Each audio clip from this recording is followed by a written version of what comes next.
Delina mai kako. Welcome to Keep It Aloha, a podcast that keeps it aloha by pretty much just becoming a champion in everything that you do. I'm your host Kamaka, and if I could just become a champion at one thing in life, specifically fantasy football, I'd be so stoked. We got an amazing guest today who just wins at almost everything he does. But before we introduce him, I just want to remind you to check out my book, Keep It Aloha, available now on Amazon in Kindle, paperback, hardcover, and audiobook. If you love the conversations we have on this podcast, I promise you're going to love the book. It's filled with stories, lessons, and perspectives to help bring more aloha into your life. If supporting us financially isn't an option right now, you can still support in a big way by liking this episode, leaving a comment, subscribing to our YouTube channel, or heading over to Apple Podcasts or Spotify to follow us and leave a review. Every small action helps us grow and reach more people around the world. So mahalo for all the aloha.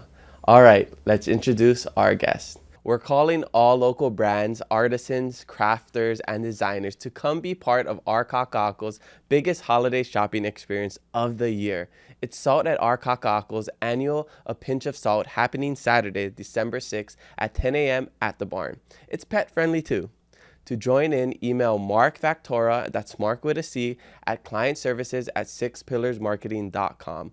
And that's 6, the number 6. Text 808-457-0155 or visit saltkakaako.com under the event tab to apply. When reaching out, please include your name, business name, best email, and Instagram or website. I'll be there. I'll be selling some Keep It Aloha merch and my book. So keep it aloha, and we'll see you there. Our guest today is a multi-sport champion from the island of Oʻahu.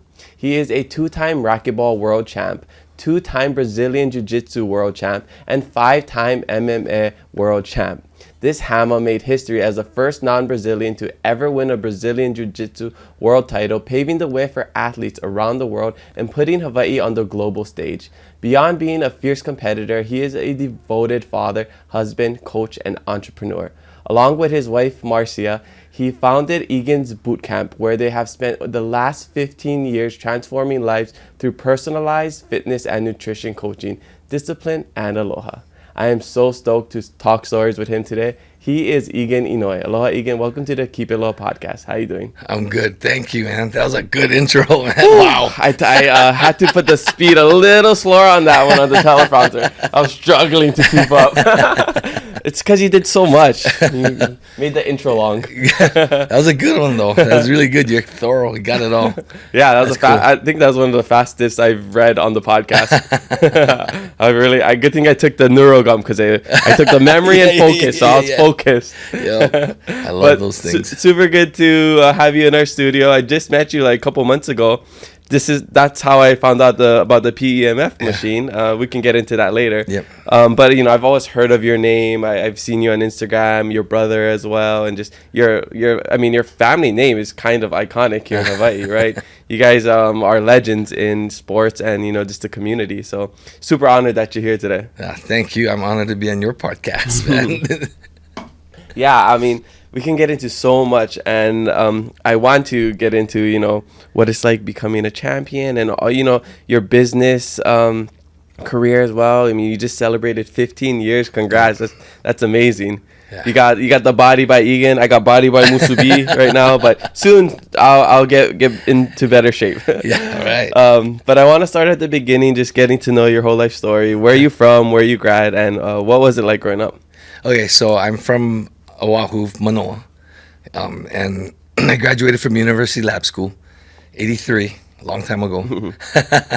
And growing up in Manoa is good. I played all the community sports, baseball, basketball, all Manoa League, and of course, with the All-Stars, I got to spread out and play out throughout the islands, and that's usually how I grew up, basically. Yeah. Just basically all sports. You didn't do any water sports, because I know you're an avid surfer now. Yeah, I did actually. Every summer I had the Punoho school would have this it was a sports summer camp, and they would introduce you to all different sports. And from back then, I guess I could swim pretty fast because they kind of offered me a scholarship to go to Punoho to be a swimmer. But swimming's like an all year round sport, and my dad was like, that's not for you. Right? I want you to play all the different sports, which was probably better for me in the long run. But I mean, later on in life, swimming came back, and I actually ended up swimming at University of Hawaii for 1 year. I got a scholarship to swim, and I'm kind of happy that my life wasn't swimming, because that was brutal. Yeah, it looks. I mean, even people that play water polo, it looks so intense. I remember doing that in like high school, like a class you do water polo, and it's already tough. But then you see the competitive people, and they're drowning people. And, oh my god. Yeah, I got a funny story with that. When I was in the 7th grade, my dad was a school teacher at Stevenson, and then a bunch of girls came over and said, "Hey, Mr. Inoue, can we take your son? We need one more person to play water polo." And my dad goes, "Yeah, go take him." So I went to swimming, and I thought, hey, that's cool, right? I play water polo with these girls. I got drowned I swallowed so much water. After I got out of the pool, I said, I'm never playing water polo again. I guess better to learn young. Yeah. So I stayed away from water polo. Yeah. Thanks. So you basically did all the sports. You were even in martial arts from a young age as well. Yeah. And was that a family thing? Did your family push you to do that? So when I was 4, my grandfather was a black belt in Shotokan Karate. Oh, thanks. And you know, he pretty much, I can't remember, but I feel like I didn't have a choice. And I just kind of was groomed in there. And that was young. Most people started about 5. But I was 4, but I was getting, every Sunday at Sunday dinners, I'd have like private practice with Grandpa, right? And so I was thrown in tournaments from young. I didn't like it. I mean, I didn't like the competition.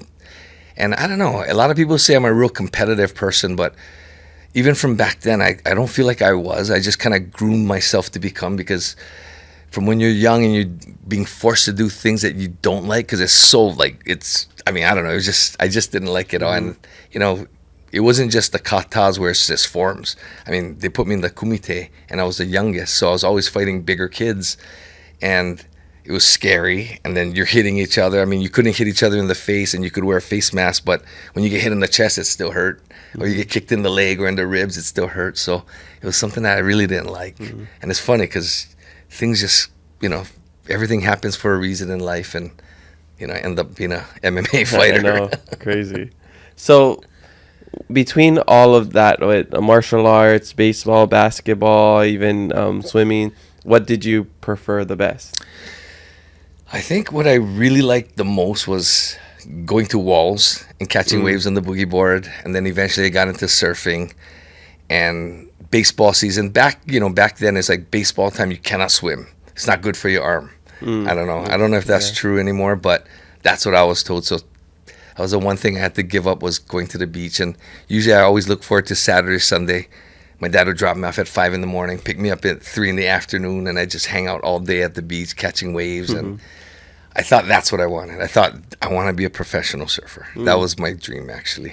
Nice. You never thought about baseball? I mean, you got the Dodgers hat on. Yep. No, I didn't. I mean, I'm all into Dodgers and baseball now because my son's playing. I mean, I went pretty far in baseball, but I didn't really enjoy it. It was just a lot of pressure about baseball. And, the reason I went to the lab school is I had a scholarship to play baseball. So I got redshirted 1 year because I was at Roosevelt. And that was one of the things where I was pretty good at baseball. I mean, to get a scholarship to play, and I was practicing with Les Murakami them at the University of Hawaii Stadium when I was just a junior. So, that was kind of like where I was going. My grandparents were like, okay, we can't wait for you to be in University of Hawaii. We're going to travel. But the push was just too much. And that's one of the things that I learned from young, like with my son. I'm not going to push him. Like, if he wants to be good, I'll help him. I'll support him. I'll do whatever he wants me to do, throw balls, throw batting practice. But I'm never going to say, hey, let's go. It's up to him.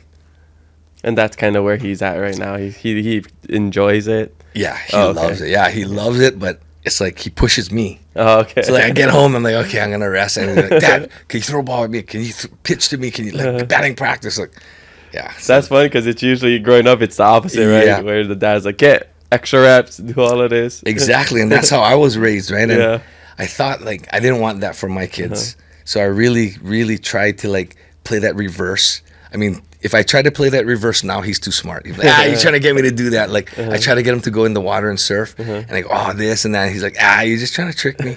So I'm really glad the way I set it up from young. You know, how we set it up where I say, hey, you want to be good? And then, you know, I point out little things like, oh, maybe you didn't practice enough. That's why that didn't happen. Or that's why you're striking out so much, because I think you should be hitting every day, but that's up to you if you like striking out. And of course, right? No kid wants to strike out.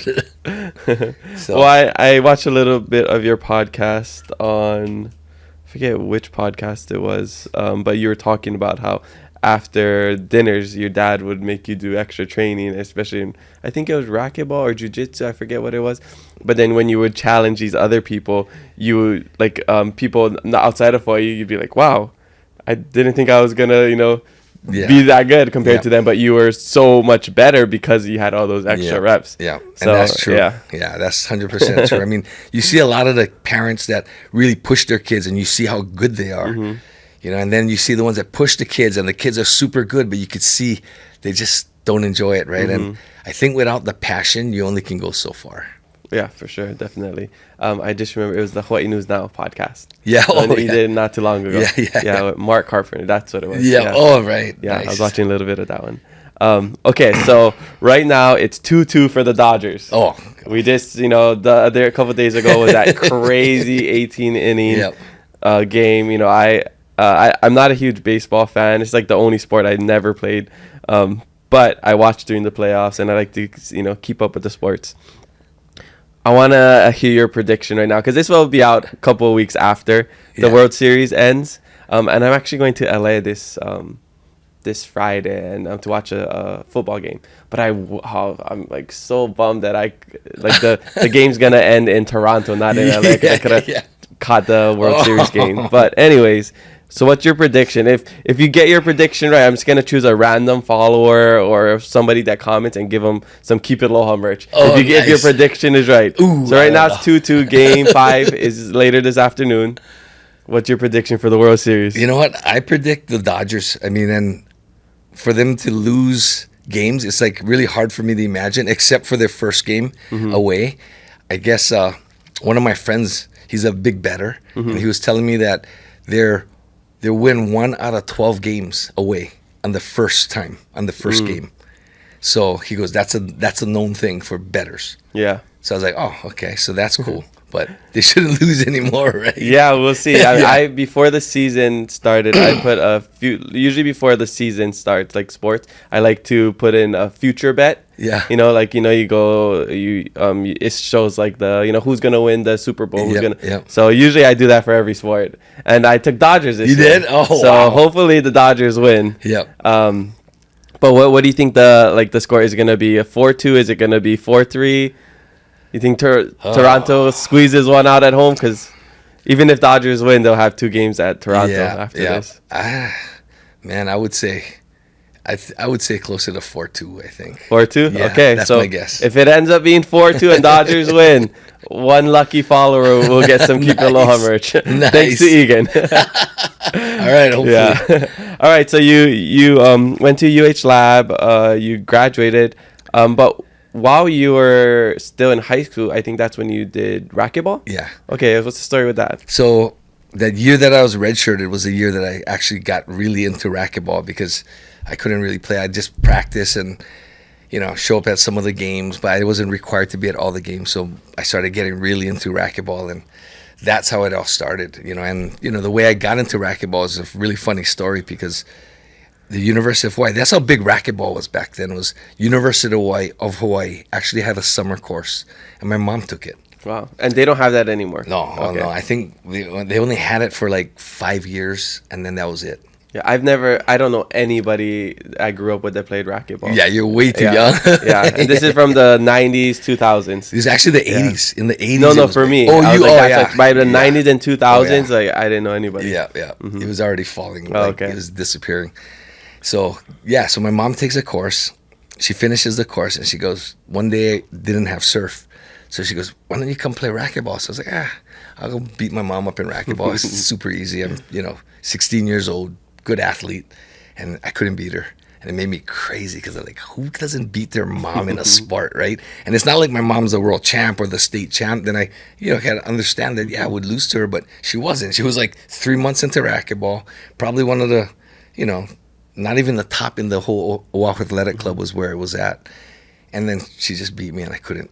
Like the following week, I'm like, the surf's not that good. You want to play again, Mom? At this point, you're hoping the surf isn't good. Exactly. So you have an excuse. Oh man, the whole week I was just churning in my head, how come I couldn't beat my mom? There's no way. And I hit the ball harder, I run faster, I can keep running, but she keeps beating me. So eventually that stopped. But she was smart, because just before I was able to beat her, she had these couple old guys that was teaching her or helping her. But they're like knee brace, elbow brace, like wrist brace, and they could barely run. And she would have me play them, and they would just beat me I could barely score a point. So I can't let an old man beat me. And I'm sure they weren't that old. They might have been my age today. But, when you're 16 years old, that's super old, right? People in college was old to me when I was in high school. Yep. So anyway, that's how I started, and I just kept going. And the Oʻahu Athletic Club at the time had so much levels of like novice to C to B to A to open, and almost pros. And I just like next guy, and then I think one year I got to see the pros that came to Hawaii, and I was like, oh, that's what I want to do. And so surfing at that point was where I was kind of scared of the big waves, and I was trying to get over the fear. And then I was like, you know what? This is way better, because surfing was getting a little hairy for me. So that's the route I went. Wow. So from 16 to about 18, it was just racquetball was your main focus. Were you still doing, other martial arts at that time? So 16, 17, I was playing racquetball almost every single day. And then I had to play baseball my senior year, which I forfeited, because that's the reason I went to university lab school. So I did that. And then my first year at University of Hawaii, I went out to a couple practices at university, and I was like, man, I didn't like it. I was still good, but I just didn't have that passion for it. And I really wanted to play racquetball. And I how you always write, I always used to write a list of pros and cons, like these are the different things. And what I noticed was, one of the issues that I had when I played baseball was that I would get my job done. I would do what I'm supposed to do on the field, but when the other players wouldn't, I just really had a hard time. And my dad used to always talk about being humble, and you got to, this is a team sport. But when someone would just screw up because of the pressure, it was so hard for me. It's like I felt like I was kind of angry at that guy, and I didn't like that either. And so I thought, if I played racquetball, it's all about me, right? I can't blame anything but me. I mean, of course, you start blaming, the ref was junk, and it was windy inside. yeah, you still look for excuses, right? But I learned that there's no excuse, and I think that was a good thing for me. Yeah, totally. I mean, it's all solo sports is this accountability is all on you. Yeah, you have no one else to blame. I grew up basically team sports all my life, so I haven't really done solo sports, but I know that feeling of dang, I had a good game. I barely made mistakes, and it's hard not to be like, oh, it's this guy's fault. If you think about the World Series 18 inning, up until the 18 inning, it was 5-5 from the fourth inning or whatever it was. And then that pitcher, he gives up the home run to Freddie Freeman, and then people are probably like, oh, it's all that pitcher's fault, right? But if you take a step back, same way kicking in the NFL, the kicker missed the game-winning field goal. But, there's so many other things that go on, that person missed a block, that person missed a catch, that person missed a tackle. It's always the last play that people remember. Exactly. So, as a team sport, it's so tough. But when you're just an individual sport, it's all on you. Yeah, so that was easier for me to deal with myself, right? Yeah. It's funny, too, when you talk about racquetball, and basically I would think the equivalent these days is people playing pickleball, right? Yeah. And you see some older people, knee braces. Yeah. They're just like, okay, I'm gonna smash these old people. And I don't play. I played once or twice, but I've watched. And, you think this young person is going to smoke them, but there's so much technique, and it's like less movement than tennis. Yeah. So it's more forgiving when you hit it. Mm-hmm. So yeah, you can be a little older, not as athletic, and still beat the most athletic person. Totally. So it's so interesting. And I guess racquetball is like that because I'm not Yeah. super familiar, but it's more about technique than athleticism. Yeah, and it's like ball control and where you hit it and strategy, and I mean, there's a lot that goes on in that. And pickleball is very similar in that sense. I mean, the ball speed and the ball and rackets are different, but the idea of the game is the same. And I think that's why that sport's gonna just explode. Yeah, and I'm sure you've been asked this 1,000 times, but like, have you played pickleball? And do you play pickleball? Yeah. I've played, I've tried, and like in the family with our family, it's super fun to play with my kids and stuff. But I could feel that feeling like when I first started racquetball, and I don't want to get into it. Oh, you don't want to get addicted. Yeah, exactly. Yeah. But right now you're addicted to foiling, right? Oh yeah. Foil boarding is my addiction. Yep. And how did you get into that? Man, that is, I was surfing a lot, right? I went back to surf. I didn't surf for years when I was playing racquetball. I wasn't surfing, and then jiu-jitsu I wasn't surfing, MMA I wasn't surfing, and then I met my wife, and she was loving surfing, longboarding. So I was like, okay, that's something good we can do together. So I started longboarding, and then like I got that personality for certain things, and then, oh man, I want to go back to shortboarding. And then I ran into a friend that was, trying to be a pro, like he's like a semi-pro surfer, and he goes, oh, I'll help you out. And he got me good really quick, and I started wanting to surf again. So I started surfing, but I didn't really enjoy that combative in the sense like we got to scramble for the waves, and it wasn't like peaceful enough. And then someone said, hey, why don't you try foil boarding? You don't really need to catch big waves. You can catch whitewash. And then I was like, whoa. And then I saw some guys do it. I'm like, oh, that looks pretty cool.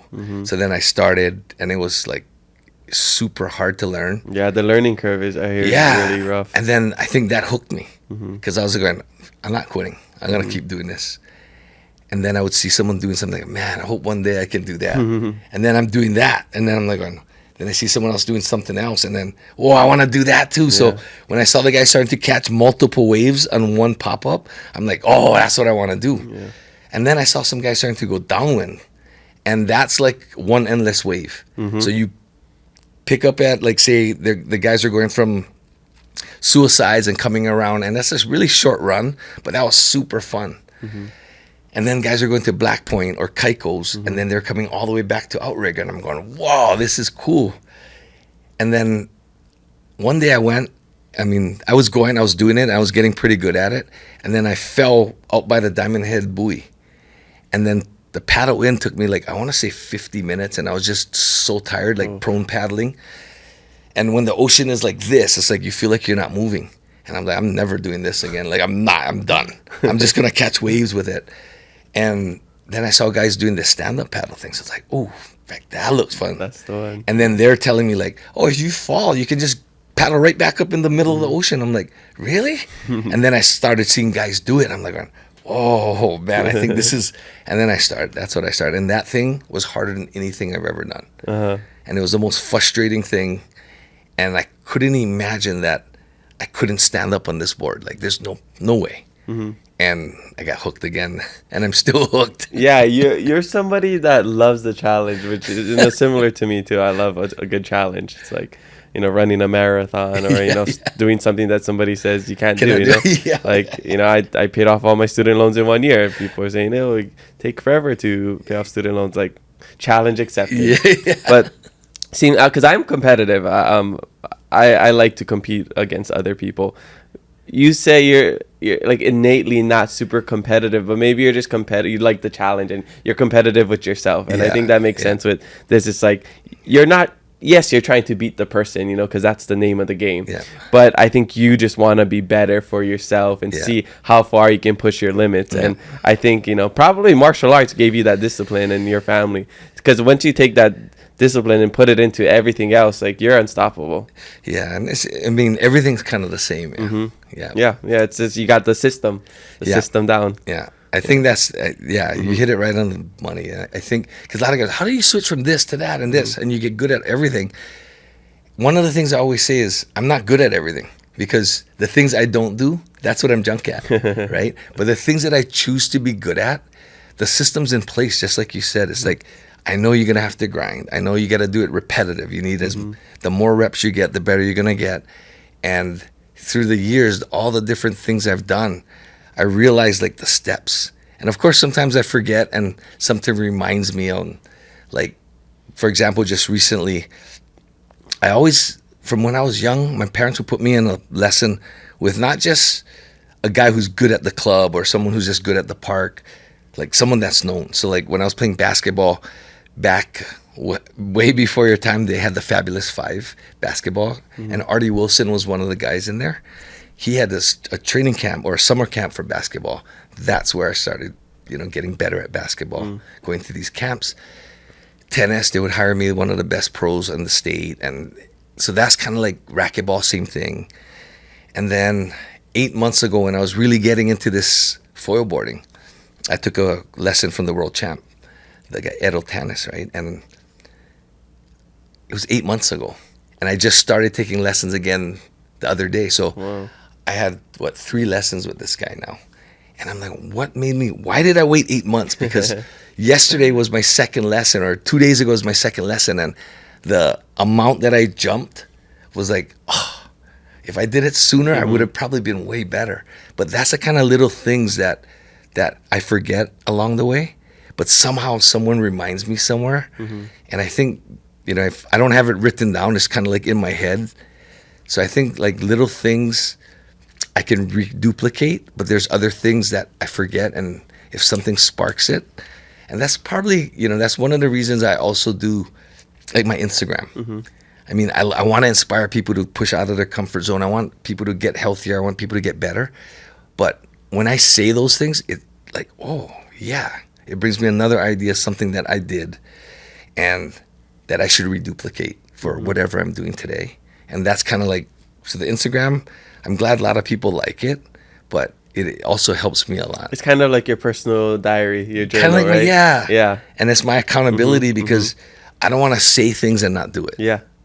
Well, that's basically what I did with, I'm not sure if you're familiar with this thing I did called the Race to 50K, where I paid off $50,000 of student loans in 1 year, just doing a bunch of odd jobs. Yeah. And I documented it all, so it was on the news. And that's basically how I really got into social media, because I was posting every single day and I was saying, I'm going to pay off all this in a year. So that was my accountability, was like, one, to inspire people and share, but also to hold myself accountable, right? And I think of all the things that sports have taught me, teamwork and all that stuff, the grind, it's like doing it when you don't want to do it, when you're tired, when you're hungry, when the weather isn't good. I think that's like the biggest thing that because it goes into podcasting and business, right? Like there's so many times I get home from an event and I just want to shower and go to sleep, but I'm like, I have to go on my laptop, I have to upload things, I gotta respond to emails. Like, I don't want to do that.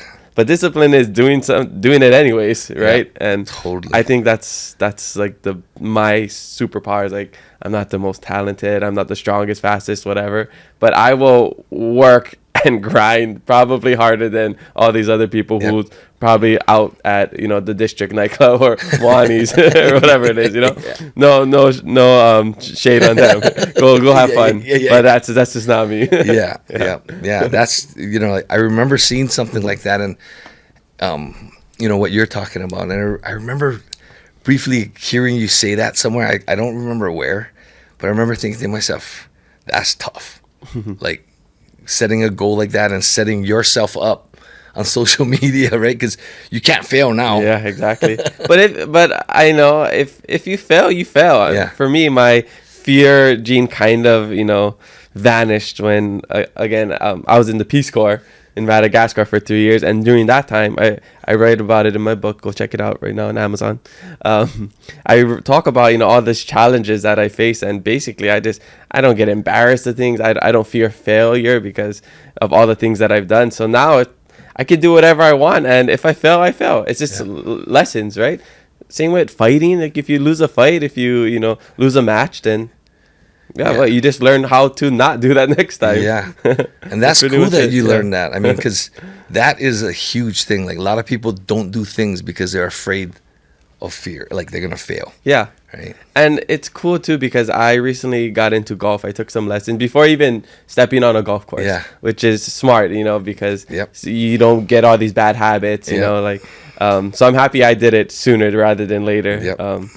But I think it's so cool. I mean, I'm in my 30s, so you got you're double me. But you got a lot more accolades, I'll say that. But I think when I do this, it's so cool to be a beginner again as an adult, because if you think about it, there's not many times where we try these new things and we suck at it, especially if you're I grew up playing soccer my whole life. I'm pretty good at soccer. I could hold my own in all the sports, basketball. Even if I played baseball, I'm athletic enough to play on the outfield and catch, somebody hitting a ball. But for something foiling or whatever, it's so challenging. Slacklining, I picked up slacklining as an adult too. Yeah. And that feeling where you're just it's so frustrating, sucking, right? And you just want to get better and better. And I think that's it's a cool thing, and we shouldn't run away from that. We should lean into that. Mm-hmm. And you learn so much. I don't know if there's not that many people that's like that though. A lot of people like to stay where it's comfortable. Yeah. Right. But where do you grow? Yeah. When it's uncomfortable. A lot of the racquetball players, the pro racquetball, they're still trying to play racquetball. Yeah. Oh, really? Yeah, lots of people. Wow. And, I see that a lot. And, other great athletes, after their career is over, they just coach or they don't challenge themselves. And they're such good athletes, they could probably reduplicate it. Mm-hmm. And there's a bunch of reasons, that I've been seeing. Some is they don't want to be junk at something again. Yeah. Because that is really hard. Yeah. Well, especially if you're a pro, right? Yeah. So I noticed that in foil boarding, because there's a lot of good surfers, and every good surfer, a real good surfer, is kind of different. But once they get the hang of foil boarding, they rip. They'll pass by a guy who's not as good at surfing, but most guys won't do it. Most surfers will try and go, they don't want to be a kook again, right? Yeah.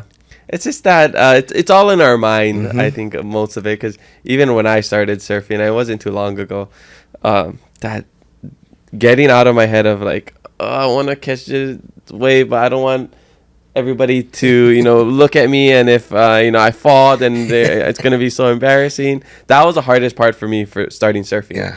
Is just being out in the lineup and knowing that maybe I won't look as cool on this wave as these other people, but it's just something you gotta get past at some point. It is, and some people never do though. So that's, I mean, you're in your 30s and you understand that concept, and I think that's great. I mean, by the time you're 60, you might have way more accolades than me if you're going that route. Thanks for making me feel good though. Maybe I'll have a couple fantasy football championships. If I can get that, I'd be stoked. No, but you're gonna be a good golfer too, because I already to me, taking golf lessons before, but so much people go out and play golf with their friends, and then they learn all these bad habits from their friends because their friends are better than them, and then they want to get even better, and then they go see a golf pro and they gotta break the bad habits. You gotta unlearn everything. The worst. Yeah. Yep. So when you were learning all of these things growing up, you always had really good coaches, or were some things where you were kind of just natural at it? I really had good coaches, and I had, I would say I'm a little above average, say, in athletic abilities, but a lot of it was hard work. Because my brother, he's the athletic one, and he's 2 years younger than I am, and I would watch him pick up stuff like that, and I'd be like, oh, I gotta work when nobody's looking, and kind of almost sneaking the extra workouts just so I stay better than my brother. And by the time we were 6th grade, we were about the same size. So, and he was just naturally stronger, more athletic. He had his body just understood. Even water skiing was a thing that, and slalom, to get up slalom, it's kind of tough. And it took me a while to get it. And one day I said, you should try. And he goes, I'm just going to get up and I'm just going to rip. And I'm like, yes, let's. And through my life, I tried to find stuff that my brother couldn't do, and I'm like, hey, Eds, let's go. And I wait till I'm pretty good at it, and then I bring him. And then his first time, I'm like, oh my gosh, that took me a month to get that. Holy crap, right? But then, then he'd get bored of stuff. And so like my brother's good at a ton of different things. And if we start something new today, I know he's going to be better at me when we first start.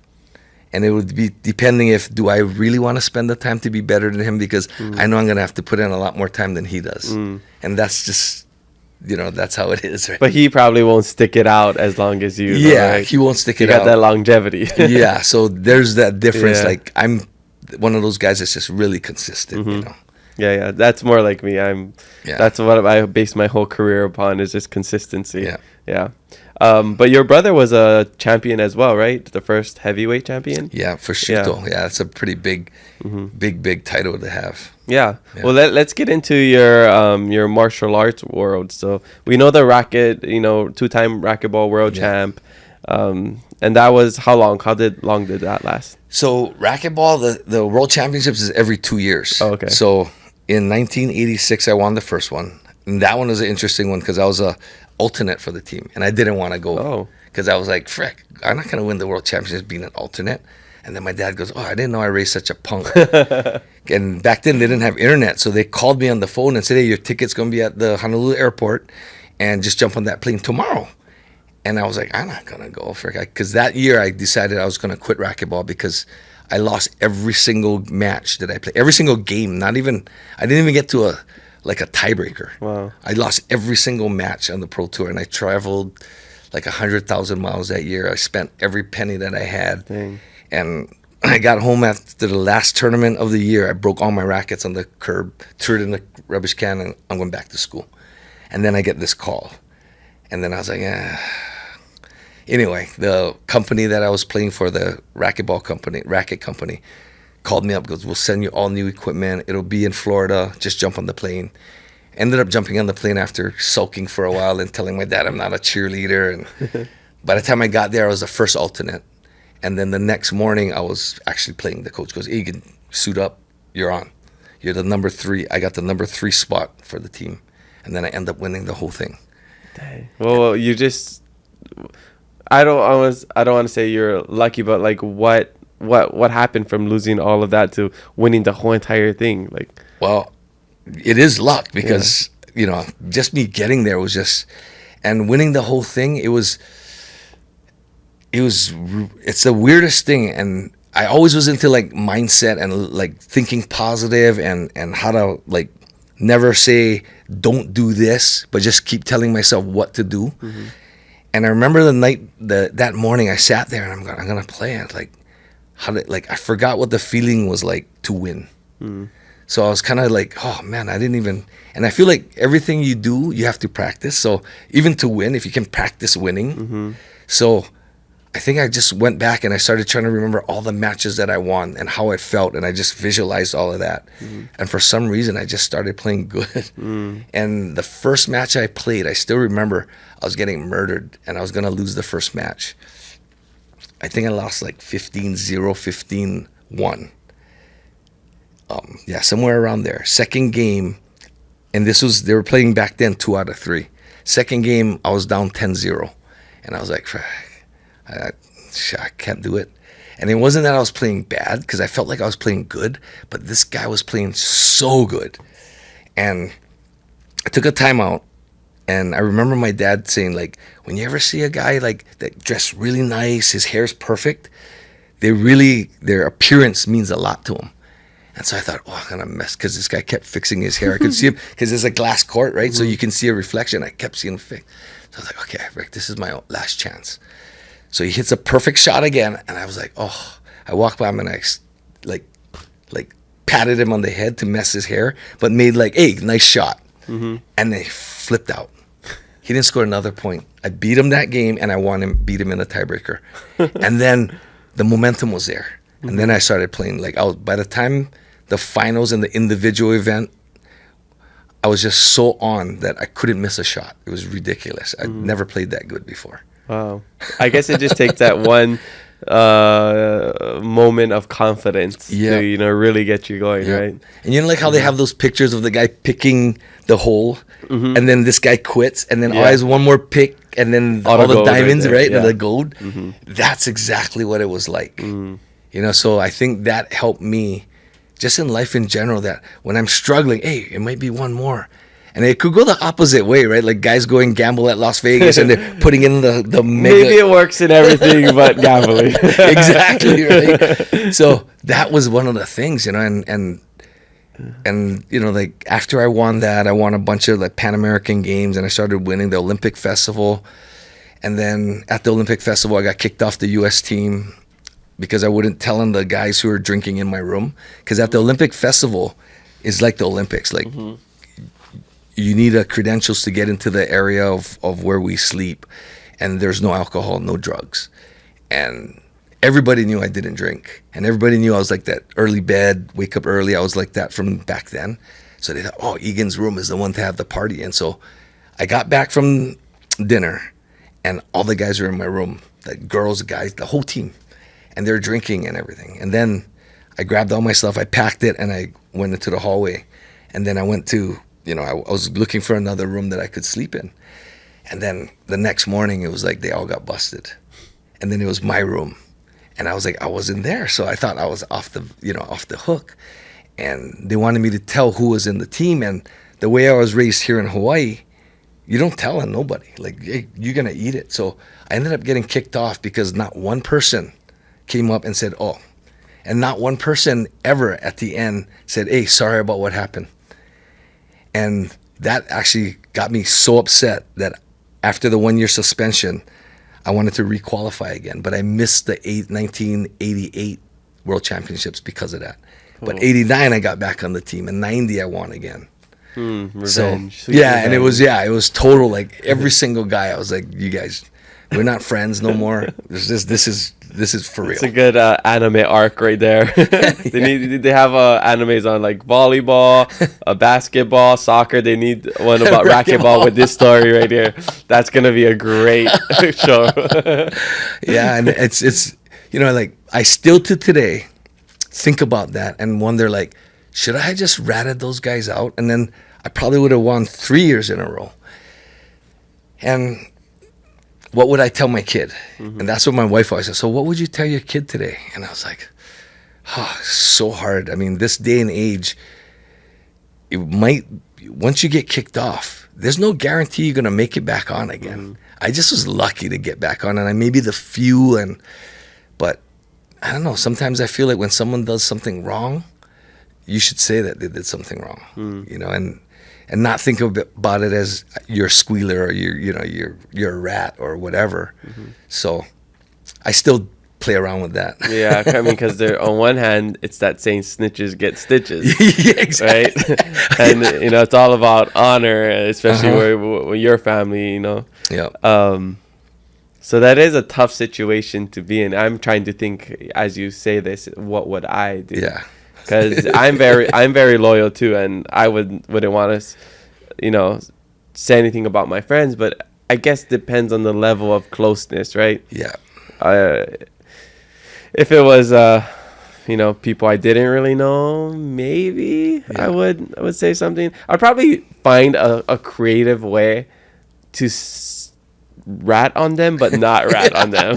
I don't know if that makes sense. Yeah, I mean, the only thing that I came up with is like if it was guys in Hawaii and they're my friends, I'll go down for my friends because I know they do the same for me. My thinking now is like, would they go down for me? Because if they're not, then no problem. Yeah, and guarantee after the fact they would not have gone down for you. For sure. Yeah. Was it a bunch of people not from Hawaii? That's why. Yeah, they're all from all over the United States. Okay. Yeah. It's a different mindset. Exactly. Yeah. Okay, that makes sense. The typical thing that we stereotype the mainland people, right? Yeah. In that instance, it was true. Yeah. Okay, that makes sense. I noticed that from my own traveling, and people just, you know, have different levels of loyalty and respect. Yeah. All right. So you finish your racquetball career, 2-time champion, and then you get back into MMA. Like, what was the catalyst for that? So from racquetball, at the ending of my career of racquetball, my brother got into jiu-jitsu. Okay. Wait, how old were you at this point? I was 26, about 26 years old. Okay, wow. That's kind of late to like compete. I started jiu-jitsu really late. And my brother's the one who started, and then, he told me it was way better than any martial art I ever took. And we had this challenge match. We cleared all the furniture. We had rug burns all over my face and my arms because I tried again and again. He just kept submitting me, and I'm going, and it feels so junk to be handled that much. And he only had 3 months of jiu-jitsu that I thought, I got to learn this. But I got to wait till after my racquetball career is over. But I thought, I'll just kind of dabble in it. And then one day he goes, hey, Egan, there's this guy, the best in the world, Rickson Gracie. He's in California. You should go see him. On my travels, because every 2 weeks I was going through California. So I made my plane stop every 2 weeks in Los Angeles. And I would take a lesson from Rickson Gracie. I found him. And it was before he had his own school, so I was learning in his garage from him. And then back then it was $500 for a lesson. And I was like, man, what? That's $500 I really don't have. But this is such a great opportunity. And after my first lesson, I was just handing him the $500. I'm like, ugh, it hurts so bad. But after the lesson, what I learned, I was like, I went back home, showed my brother, started training with guys, worked on it. I'm like, man, this is so all the guys who were doing jiu-jitsu at my brother, from that one lesson, I could submit all those guys. And so I was like, okay, I got to save another 500. So I did whatever I could. 2 weeks later, I was back there. I kept doing it over and over. And, just like you taking lessons from a pro, it's like that was key for me. And, I got good in jiu-jitsu pretty fast. And I think it's just because I started the right way. I had no bad habits. And that was the key. So when I finally retired from racquetball, I decided man, I think I'm going to do this. And just like you, I said, wow, where's the world championships? I wouldn't mind winning. I mean, that'd be cool to win it. And they're like, nobody except Brazilians win that. That's why it's called Brazilian Jiu-Jitsu. I'm like, oh, frick, I need to do this. And then, I went to Brazil, won that first year. And then there was this big article that came up and said that couldn't do it again. Not possible. And so what I did was I entered again, but what I did is I went into what they call the absolute division, which means I fight all the best guys in any weight class. So you could be, and I ended up with a 290-pound guy that was 6'6" in the first round. So they're trying to get me out right away. And I ended up beating this guy and then winning that whole thing. And it was unbelievable, but that was 2 times. And of course, it wasn't black belt. It was blue belt the first year, purple belt the second year. But if you go back in history and you look, the blue and the purple belt is the hardest, especially in Brazil. Because even a black belt today, you can go to Brazil and go find that blue belt guy his belt's almost white, and he'll either submit him or he'll give you a run for your money, because those guys have been doing jiu-jitsu for 10, 20 years, but they don't have money to go every day. So they're going when they have money, but they've been in it for so long that they're so good. And that's one of the things, when the World Championships now is in the United States, the good guys from Brazil, they never come. So it's just because they can't afford it? They can't afford it. Dang. Yeah. Yeah, different levels, huh? And BJ was one of the other first non-American to win in a different division. Well, BJ was the first one to win in black belt. Oh, black but belt. He didn't win blue belt, purple belt, brown belt. Yeah. He lost in each one, which kind of tells you how hard it is to win that. That's crazy. Because BJ's a phenom. He was, he's so good. Because when he was 16, he was training. He'd fly over and stay at my gym, Grappling Unlimited, and he would train with me. And he was how good he got so fast was kind of baffling. Yeah. So was he as good as people, for people that don't really follow MMA and don't know BJ Penn, how good was BJ? Oh, he was really, he is a phenom. They call him the phenom. Prodigy. He really is. Yeah, he's a prodigy. Yeah, he really was, because you teach him something and he would get it. Not only did he get it fast, he would add on his own little tweak to it, naturally, just naturally. And to me, the only thing that stopped him later on was that his work ethics wasn't really there, because he was so natural.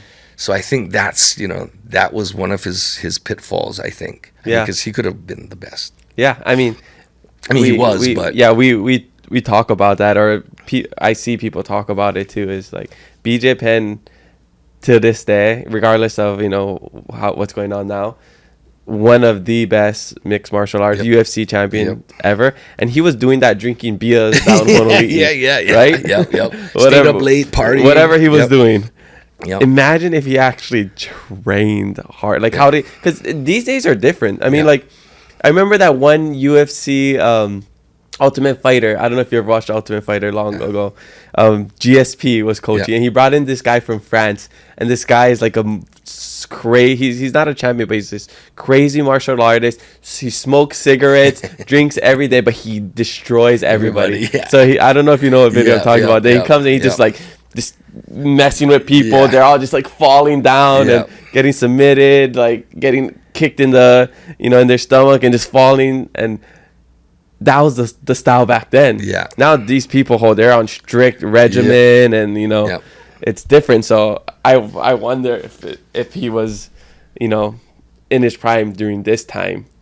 How crazy he would be. I mean, like if he was training like Max. Like Max is one of those guys. I mean, from when Max was young, he was like disciplined, trained. I mean, he was definitely one of those guys. And and even like John Jones, that guy is like the greatest UFC champion of all time, probably. And this guy's just out partying, whatever.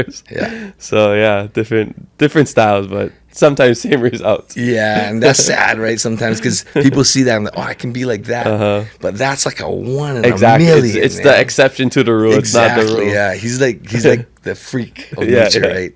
Okay, so Brazilian Jiu-Jitsu, you want 2-time world champ, and then after that you went into mixed martial arts, huh? And it's funny because you say you're not competitive and you don't seem like you're so mellow, and not saying that all fighters need to be aggro and stuff, but it doesn't seem like you want to be fighting or get hit or so how did that happen? So you're right. I mean, I'm totally like, a lot of the fighters they're kind of calm, but like say like Max, for example, he doesn't mind getting hit. I mean, he'll stand in that pocket and throw, and a lot of the fighters are like that. Even BJ, I mean, he'll stand in that pocket. You watch any of my fights, I never stand in the pocket because I hate getting hit. But you also got to be even in better shape because, I got to move more. I get my opportunities. Not to say that I haven't been beat up before, because I have, but the thing about that mixed martial arts is it became such a chess game. For jiu-jitsu was just only about movement and pressure and setting up moves ahead. But then in mixed martial arts, it was like, now there's kicking, now there's punching, now there's elbows and submissions, right? So it became like playing like 3D chess. And that's how I had to think about it, because if I thought like, okay, we're going to fight and I'm going to knock you out, I don't know if I could have done it. Like I just not me, and I would force myself to get in there. And every fight, as I'm waiting in the back before I come out, I'm never fighting again. This is it. I'm done. And as I'm walking out to the ring, I'm like, okay, this is it. I'm never fighting again. And it's weird because I know I watch all the other guys and they're all jacked up. They're ready to go. And I'm going, never again. And I'm trying to act like I'm okay, but in my head, I'm trying to convince myself that you're going to feel better once the fight starts. And it always was like that. So the whole time walking up, I'm going, okay, once the bell rings, it's good. So like I'm always anxious for the bell to ring, so I'll feel good, because it doesn't feel good being nervous like that. So that was the thing. And I wouldn't have chose to fight, except that one of the fights my brother couldn't fight, and they're going to make him fight. And, he had staff. I always tell this story. And so the night before, I was the one to fight. And they said, before I got to Japan for that fight, we kind of knew that maybe it was going to be I might have to fight. So I was already training resentfully, but I knew if it came down to it and they're going to make him fight, I had to do it. Like, he can't. And so that's how I had my first fight. And after that, I was like, wow, this is a not bad way of making money. It's pretty cool. I mean, I didn't train that hard. I didn't put in that much time, and I made $3,000. Okay, I'll do it again. But next time I want $6,000. And so they gave me $6,000. So I was like, all right, I guess I got another fight. Oh crap, man! So then I started doing that, and then I was like, okay, I hated it so much, but if they give me $12,000 for the next one, I'll fight again. Money talks. And that's what kept me going. And all I did was I just kept doubling it, and like pride. It's not like max. I don't know what he's getting. He's probably making $500,000 a fight, right? Or $1 million. But back then it wasn't like that. Like when they offered me UFC 500, I'm like, heck no. Whereas Enson fought in the UFC, $500. Yeah, I don't care. I don't even need the money. I'll fight. And I'm like, no, $500. No. And back then I was already making $6,000 for a fight. So I told Dana White, how about $6,000? I'll fight. And he's like, no, everyone starts at $5. So if you think about it, Randy Couture and all those champions, they all started. They start at $5. Wow. Yeah, and they double it, and they work their way up. Yeah, but I guess that's why some people like fighting in other promotions because it's more money. Yeah, but UFC, I guess, more eyes. Yeah, so you can be a household name. This is what they told me. You can be a household name if you fight for UFC. Or you can be rich. Or you can make money, right? And I'm like, I think I'd rather have money because I don't care about being famous. Yeah. That's awesome. So how long did you do that? You had about, 20 professional fights or something? Yeah, I fought for 10 years. Dang, for somebody who really doesn't want to do it, that's kind of a long time. Yeah, because I fought till I was, 42. My last fight, I was 43 years old. Oh, wow. That was my... Dang. That's just, I guess that's like how the Randy Coutures and all of them, Chuck Liddells, they all fought to their 40s. Yeah. Everyone fought till pretty late. Yeah. And you was that same generation as you? Yeah, pretty much. Oh, okay. Yeah, they're all about that same time. Oh, okay, nice. Yeah. What about Chris Lieben's younger? Chris Lieben's right behind me. Oh, right behind you. Yeah, behind me, just where they started making more money. Oh, okay. Yeah, that was with BJ, I think it was about that time. Yeah, that was the era of UFC that's when I started watching around that time when had all those guys, the Rampage Jackson and the Lyoto Machida. Exactly, so that was some fun times. Yeah, because I was fighting in Pride in Japan under those same names. Pride is gnarly too. Pride is super gnarly. If you guys haven't seen Pride, go just watch some clips on YouTube. Yeah, that's the kind yeah. Soccer kicks. Exactly. To the noggin. Yeah. Oh yeah, that's gnarly. Yeah, Pride was gnarly, but they paid you good. So I guess it was worth it. Yeah, for me that was worth it. Okay, thanks. So. Man, do you have a book? You have a book. I do. I do. Have a book. Yeah. Becoming Relentless. Yeah. Oh, okay. Yeah. Oh, we got that book, Relentless, right under there. Oh, yeah. Grover. Oh, I got that That's book. That's a good one, too. That's a great book. Yeah, Tim Grover. I got to read your book. Yeah. So, I got a book, too. It's Becoming Relentless. Nice. Okay. And where can we find that? That, usually Amazon. I mean, you can order from Amazon, but usually Barnes & Noble at Alamana Center has it. But right now, I need to reorder. I reordered and we're waiting for more copies to come. You don't have audiobook? I don't. Oh, okay. But someone sent me a company that will do it. Yeah. So. I did my audiobook. I just recorded it all on my own. Oh, really? Yeah. Wow. Oh, 9 hours straight. Yeah. I still get nightmares, though. I look at that book and I remember how hard it was for me to do that book. So it's like sometimes I still, I'll read a little bit. I'm like, oh. I remember the pain that I went through to write that book because it's so not me, to write. To sit there and write.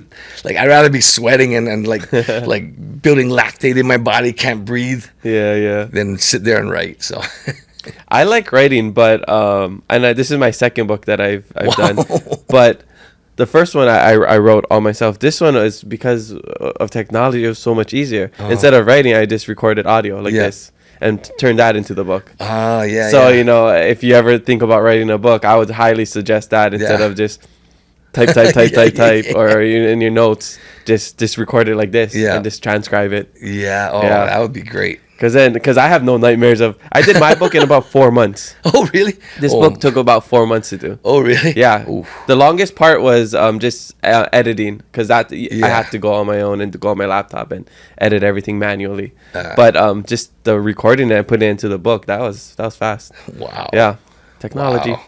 Yeah. So when I wrote my book, I hired a guy that he coached you. Oh, yeah. So he'd help me with my outline and said, okay, this is how you do it. And he set the whole thing up and I just started doing 200 words a day. But it took me over a year, almost 2 years. See, you don't need that anymore. You just have AI. But then you got to learn how to ask AI questions, the right questions. It's all about prompting. Yeah. Exactly. So you got to learn how to prompt it, right? Yeah. So that's another learning curve. Yeah, I have a friend that does it, so he helped me write the book. So nice. he just coached me on what to do. Yeah. He would ask certain questions that would, be good for the book. Yeah. So and we did it right over here. Wow. He sat over there, I sat over here, and he was just asking questions about my life, and yeah. Oh, that's cool. Yeah, it's cool. Wow. So if you ever think about doing it again, I can connect you to it. Okay, maybe. Yeah, he's a super awesome guy, good friend and mentor. He does my merch, and he does merch for Alex Pereira and some other big name people. Yeah, super cool guy. He's the one that got me into golf. Oh, no way. Yeah, wow. Yeah.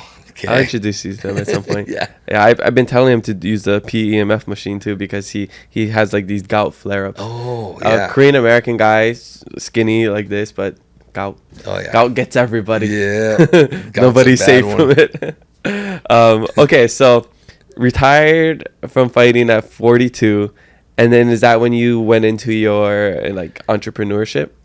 Yeah, I think along the way, like growing up, I was kind of like an entrepreneur. You know, when I was young and we were riding bicycles, the BMX bikes everywhere, I created a deal with McCully Bike Shop with Ben, and he would sell me parts for cheap, and I'd fix all my friends' bikes and charge them a little bit more, a little bit cheaper than what McCully Bike Shop would charge them. And then so I'd get money that way. When I was playing racquetball, I was making money stringing. I learned how to string rackets. Wow. And so I had my own racket stringer, and I, you know, made quite a bit of money stringing rackets.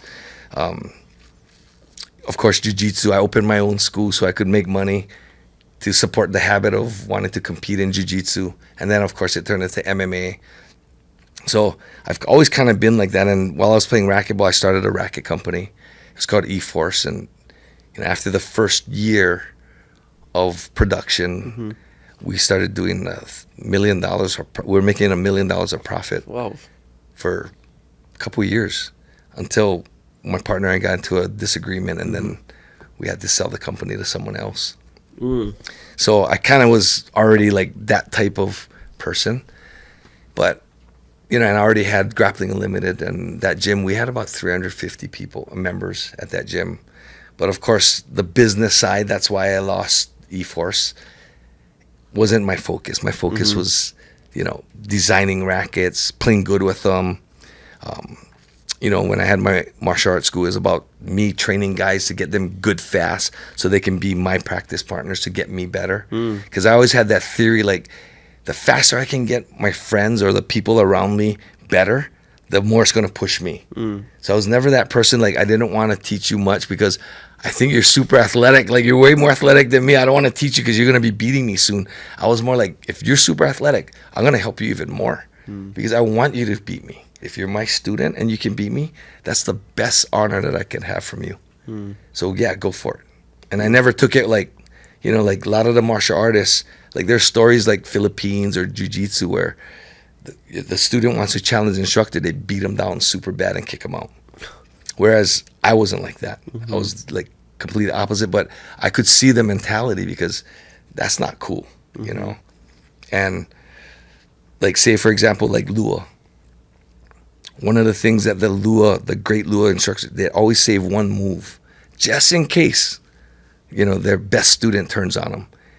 And then what happens is it disappears little by little because, I mean, there's still Lua today, but if you really study the art, they're missing a lot of things that were probably big before because it was one move was held down every generation kind of. Right? Yeah. And you know, that's just the nature of people, right? They just want to take over the next guy. Yeah. But for me, it was like, hey, in order for you to take over me, you know, you got to be good. But that means if you beat me, that means I wasn't keeping up with the training. Is in my mind is how I kind of thought. So, you know, that's kind of like my philosophy for that whole thing. Yeah, amazing. I love that philosophy. I mean, not gatekeeping something, I feel helps the future generations. Even with podcasting, if people ask me, I tell them exactly, in my book, I tell them exactly how this happened, right? There's no secrets.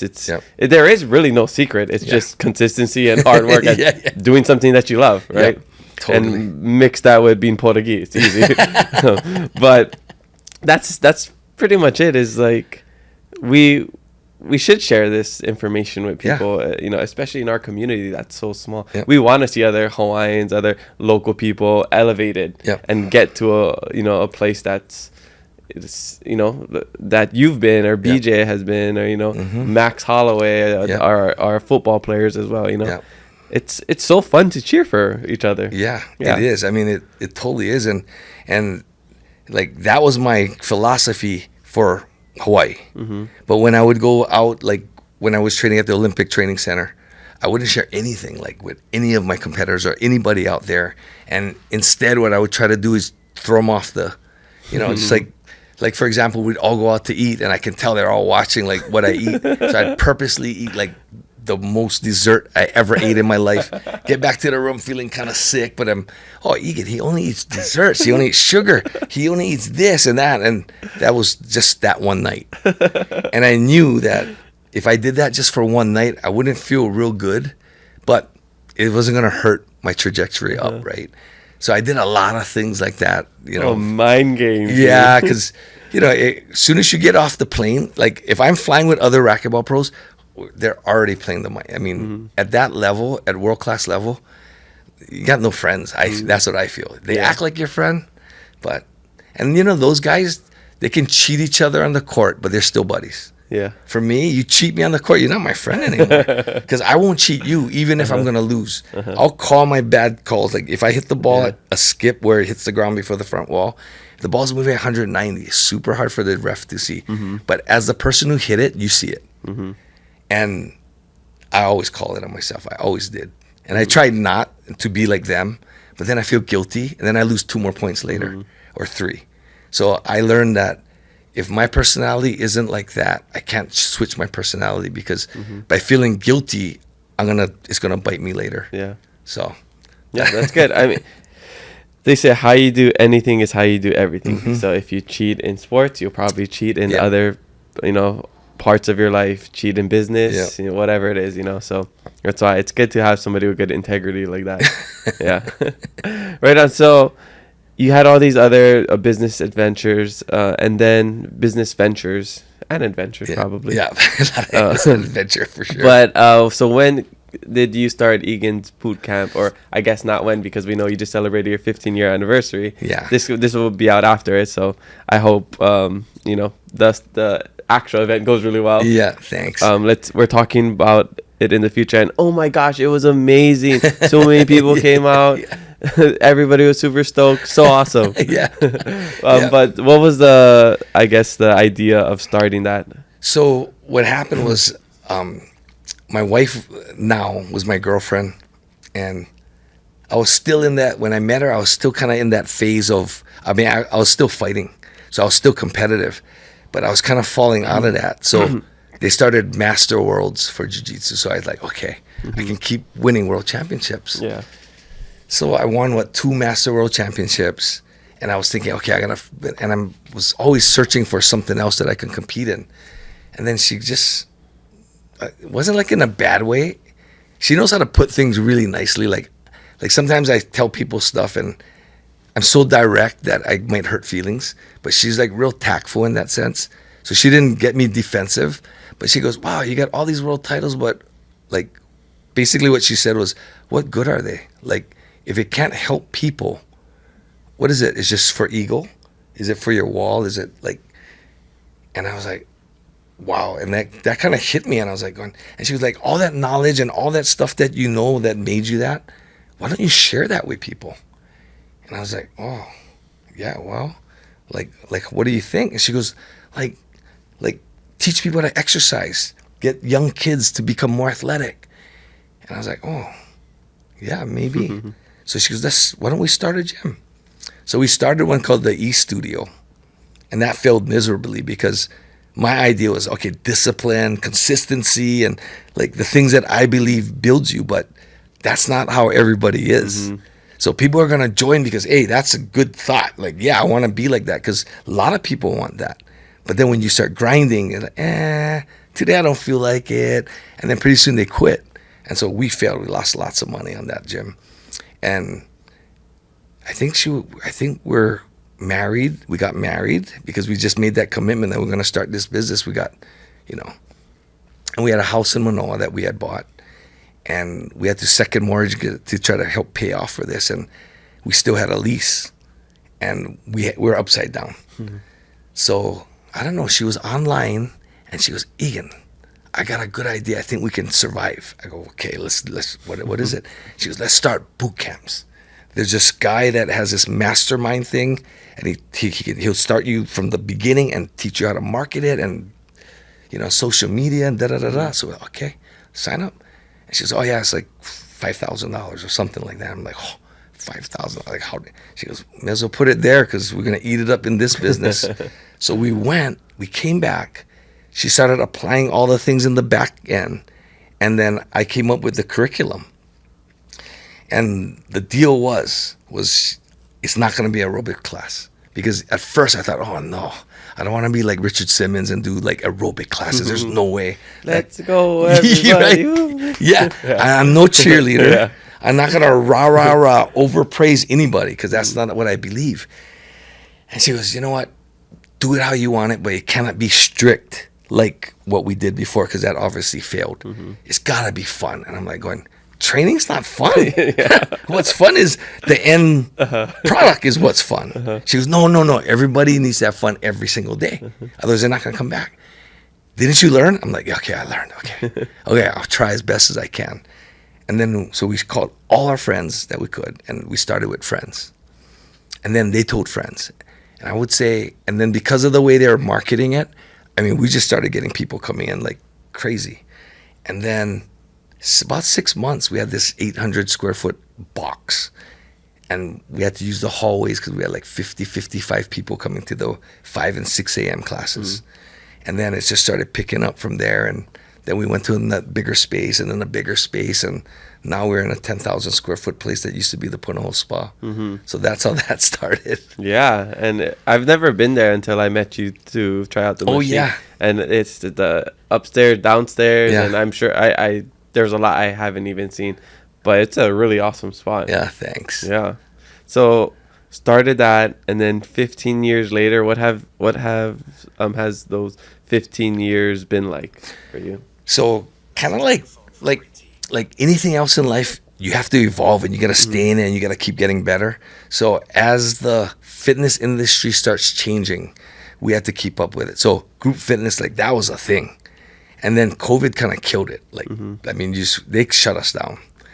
And, you know, there's some gyms that kept going and they played under the radar. But, like, my wife's from a missionary family also. So she's like, we're not doing it. So we went online. We pivoted. We went online, which worked. And then the trend was starting to be coming where as you get older, you need to build more muscle. Because the more muscle mass that you have, the longer, like, your longevity is better. And your quality of life is better. And it makes sense. And then all these doctors started having studies on it. So, like, if you look today, even on social media, there's, 60 Minutes this past Sunday had Dr. Atia, and he was saying about exercise and muscle, and he has all these different testing things, which we do at our gym, to determine your longevity. And he even said that some of these tests, or these tests that he put together, sometimes or most of the time is better than blood work will tell you, which is pretty big because he's an MD and he's talking against the modern medicine, right? So we had to evolve. So from the top being all group fitness, boot camp classes, the bottom, we shut down all the pools and everything and we had all jiu-jitsu. We moved the group fitness downstairs. We made a smaller room for jiu-jitsu. We had full weights upstairs, all state-of-the-art, brand new stuff. Then we opened up a recovery room because, like, as I'm aging, like, recovery became super huge for me to be able to train every day. So we got a sauna, cold plunge in there. And then, of course, like, we got the PEMF machine. And then we just started, like, the new trend now, which is, like, crazy because it was a trend before. And now it's kind of like getting big where it's like a HIIT workout class. In heat. Oh yeah, the heat. Yeah, people are doing that. The infrared, the heated stuff. They have the one word over here, heated something. Heated. I think that's the biggest one, right? There's a waiting list. You can't even get into those classes. Really? Wow. Yeah. So we started that because my daughter loved it, and she was like, "I'll teach it, whatever." And then her friend Bailey, and they're like, "Okay, let's." So we're like, "Okay, let's do it. Let's try." So we're in the beginning phases of it. We had to install ceramic heaters on the ceiling, and we got heaters, and man, that room's like really hot. and we just keep evolving, and that's just kind of how it is, and that's where we are today. Oh, that's awesome. It's cool to hear the progression of it all. Yeah. Because sometimes people get comfortable and they just stick to what they're doing. Even for me, when I'm posting clips and I'm trying to think, I feel like it's not getting as many views as it has been. What do I have to do to evolve, and what's the different trends going on? And I try to look at other podcasts and see what they're doing that's working. So I think that's a really important lesson in business is try to stick to your foundation and what made you, but then there's always things that you can add and continue to do it to get better. So and I think important is your mission statement. Like, what is your mission? Like, for me, it's it's longevity now, right? And it's to help people have a better quality of life. Maybe help you live longer, but not just live longer, but live stronger. So I got a program coming up. We can talk about that too. But that's kind of my thing. So if I don't keep up with what the findings and the testing and all the new studies, then I'm not doing my service to what I'm trying to do, right? And that's my interest. I love it. It's my passion. So my competition now is like how many guys can I help? How many guys can I get healthy? How many guys can I get stronger, build more muscle? Less injuries for the younger kids, make them more athletic, especially now that most kids play one sport. So all of those little things are all fitting in now for me. What's one thing that you've believed 100% about fitness or recovery or wellness that you don't believe now, that completely switched? Ooh. Okay, so for fitness, well,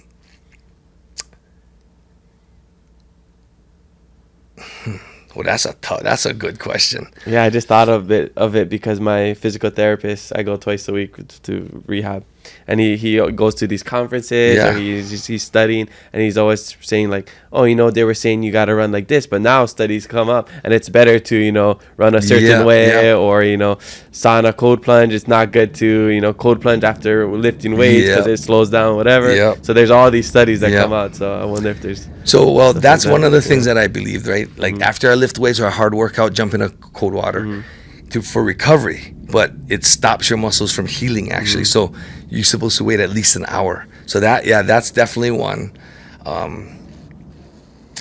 There's a lot of things so most of the things that I always say for my training, I never really believed in aerobic training. I was always an anaerobic guy, and I think it's because of the way I'm built and because of racquetball being an explosive sport.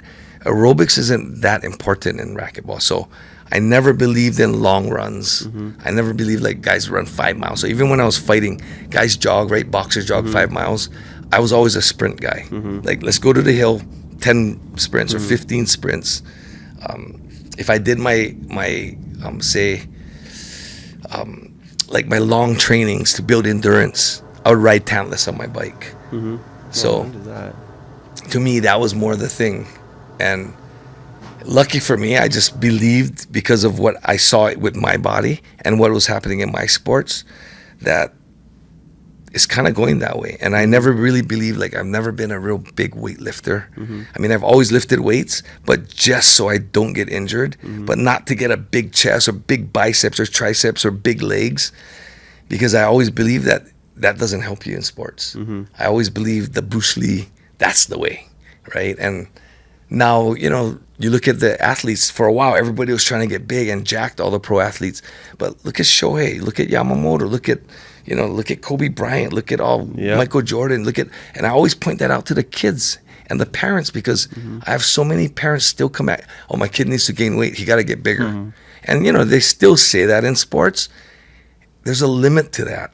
Because if it starts taking away your mobility, if it starts taking away your speed, if you start losing, because the more weight you put on, the more explosive you got to become. But look at these Olympic lifters. They're the most explosive of all. And they're not that jacked, especially. That's a really good point. Right? Yeah. So that was, so as far as asking me, what things that I thought that has changed, I've always kind of believed in a lot of these things, which I'm really happy with, because now I got research to shove to people to, hey, look, this is what I was telling you. This is how I train. And I always thought it was good enough that if I lived that way, because like if I take off my shirt, I'm not jacked. I mean, I'm pretty lean, but I'm not jacked. And, you know, people like, they'll still look at me and be like, wow, I thought you was huge. Like, you know, but it's not about that, right? And sometimes you look bigger because you're more proportioned. And in a sense, as an athlete, to not get hurt, that's one of the things. You got to be proportioned. Like, you got to keep your body even. So, yeah, I don't have that many things that, maybe just the eating stuff changed. Yeah, so for that's a really good point. Like, when people look at me, they probably don't see this crazy world-class athlete, but I actually am. I just choose not to show it because I'm humble. Because I'm really humble, and that's basically why I'm not playing pros in NFL or NBA. So just know that I'm giving other people a chance to take my position. Yeah. That's super nice of you. That's good. Yeah, it's how I keep it aloha. Yeah, but I feel like there's always studies like that with fitness. Nutrition's a big one, fasting, not fasting, etc. I love all that stuff. One of the biggest things that we've both started, and that's how we first got introduced to each other, was this PEMF machine. We have a question about it in our social media questions, so we're gonna take a quick break and come back with some questions. Okay. All right. After 175 years, some people still think we're just a ranch. And we just farm all day. What they don't realize is we wear many hats. And that's just how we roll. You just might see some old friends. Or make some new ones. So come hang with us. Drive on out to the country. And get that epic snap. No matter what you're looking for, come discover where legends are made. We're back from a quick shishi break. Mahalo to Kolea Sparkling Hot Water for providing my shishi today. Yeah, every other podcast, it might be something else. But today, it's Kolea. Nice. All right, let's get into the social media questions. We have a bunch, but I'm going to start with this one just so we can get into this machine that I brought today. This comes from my dad. He was FaceTiming me the other day saying, I'll just read the question first. So this comes from Mikele Halelu 33. He wrote it in Hawaiian. He said, Ma'amau ta'u ho'ohana I te la mikini PEMF ma ta heluna umi a pa'atu'u olona akili. So he basically said that he's been using the PEMF machine every day. So I got him one in Hilo. And then he's been using it at 10 every day or twice a day. And then he said his Achilles been feeling really tight. And I think that's all he said was it's just been feeling tight. So he's been wondering why it's feeling like that. So while he's on the machine, he feels it getting real tight. Yeah. Yeah. So is that the one that's a P90, 90? Okay. So what's happening is basically that is where it's probably getting tight and it gets heated, but that is kind of common. I've seen that quite a bit. But when people get off, as it cools down, it starts to feel a lot better. So the only thing that I've been noticing is eventually he's gonna have to back off the machine, because the better his blood flow gets, that's gonna get even hotter and it's gonna feel even more uncomfortable and tight. So it's not a bad thing. It's actually kind of a good thing, because if you could just stay on 10 the whole time and it wasn't there, then nothing's really happening. Yeah. That's what I figured at, because sometimes people feel it in certain places because that's where it needs the most work. Yeah. And so like for me, my ankles get super hot, right? But the first time I went on it, I went on I stayed the whole way and I was like going, oh, not that bad, but I felt good. But the next time I went on, I was like, oh, I got to back it down. And then now I always start as high as I can. And what I notice is the days that I don't feel that sore, I don't have that much lactate in my body, or there's no really aches and pains in my body, I cannot handle the high levels. It goes down super fast. And the days that I'm lactate, like my body hurts, I stay high long. So keep that in mind. Yeah, that makes sense. I feel like some days I feel it more, or I start sweating more.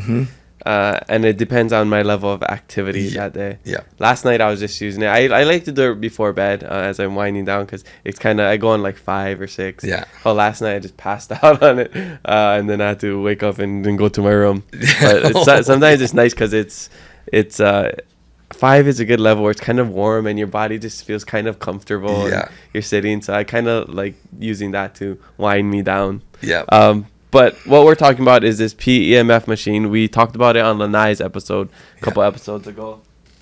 I brought this. This is the P90 Plus. Yeah. So what we showed... Hold on. Let's see if my shoulder can handle this. There we go. PT works. Yeah. I think you guys can see it on my camera. This is a P90 Plus. We showed the P90, which was the basic version. Yeah. This is the Plus version. I've been so busy. It's been at my house for like 2 weeks and I haven't even unboxed it. Oh, no, that's brand new. Yeah, because I've just been so busy. So I opened it this morning and I figured why not do a live unboxing here on the podcast. Nice. And for people that didn't catch Lanai's episode, you want to explain to them a little bit more about the PEMF therapy and this specific one compared to the other one as I unbox it? Yep, sure. So this one is the P90 Plus. Okay, the other one was a P90. The P90 Plus comes with 2 attachments that you see in that picture. One has like this claw-like thing. That one is to spot treat even more. So that one has like a red light therapy on it. It has EMF on it, which is like a stim, a muscle stim. And of course, the PEMF signal that's coming through your feet and then through those prongs. The other one is actually for facial stuff. So it helps boost the collagen in your skin. So it helps your body produce more collagen. And then there's another setting that tightens up your skin. So this machine is like a notch above the P90. The level on this one goes up to 20. The P90 only goes up to 10. And what else? The machine's a little bigger. Yep, there's a prong attachment. Wow. And the other attachment is the one for face. So this is one for the face. That's pretty amazing. I mean, I've seen it. I don't use it that much, but I've done it to. Yeah, you just rub it. Oh wow. Yeah. I didn't even know it came with all of these. Yeah. So this machine, this is like the top of the line. This is the best. Yeah. So this one is. I saw you guys doing it at that ESPN Honolulu event. And this can go anywhere. It can go anywhere, and it works best straight on your skin. Okay, and does it get hot too? There's a setting on the left that I didn't talk about because it heats it up. It goes like 1 to 4. Okay. But for some people it'll actually burn your skin. Oh. Okay. So I don't even turn the heat I tell people don't even mess with it. Okay. Do you ever turn the heat on this? I don't turn the heat on that either. I don't either. Yeah, okay. yeah. Wow. So if I'm having shoulder pains and I just like go specifically on the shoulder, put it right on the spot, and you can just leave it on the spot. Or some people like in the instructions they talk about a gel. Okay. So there's a gel, like you know how when they do the ultrasound machine they put that gel. Yeah. You could do that too, but it doesn't need it. Okay. But the facial one, you need some kind of lotion because you don't want to scrape your skin. Oh, okay. So you need some type of lubricant, and the ones most people use is like whatever their favorite facial product is what. Okay. It looks different in this machine. It's a lot bigger. I have a bone stimulator that I'm supposed to use every day. It's one of those like Exogen ones. Yep. I strap on something and I put like this thing. So I have gel from that. So I wonder if I could just you could use that too if you wanted. Yeah. Yeah. So basically, you just put it on the ground like this. Put your feet on top, and then you just sit for 30 minutes. Yeah. That's too. This one's only 20. Oh, this one's 20. So even better. Yeah. Oh, okay. But it's stronger. That's why. It's stronger. Yeah. So it goes up to 20, and then you can go. What do you usually go on for this? The protocols I always tell people to go on is start high, and then drop it down as you start feeling stuff. And my theory behind it, which was from the beginning, is that it's like anything else. Like to get something to move, you need a lot of energy. Once it starts to move, you just back it down because you already got it flowing. Okay.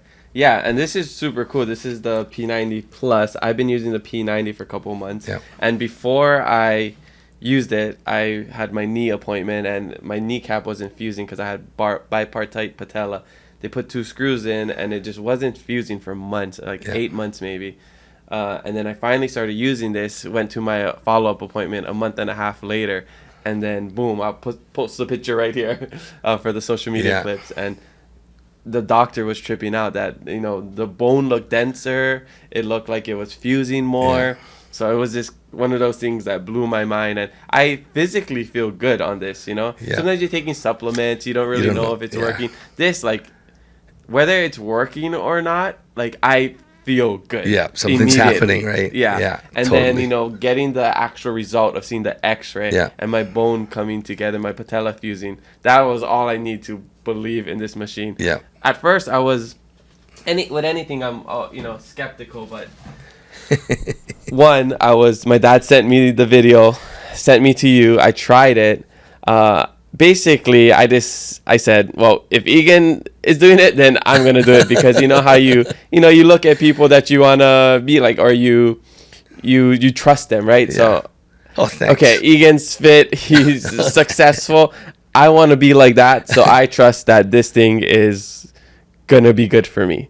So that's basically what I guess convinced me. And then Lanai called me. He came in and sniped me. I think it was like right after I was texting you or something, or he called me. He's like, "Kamaka, you ever heard of this PEMF machine?" I'm like, "Yeah, I just tried it with Egan. I'm trying to think of buying it." He's like, "Don't buy it. We'll give you one."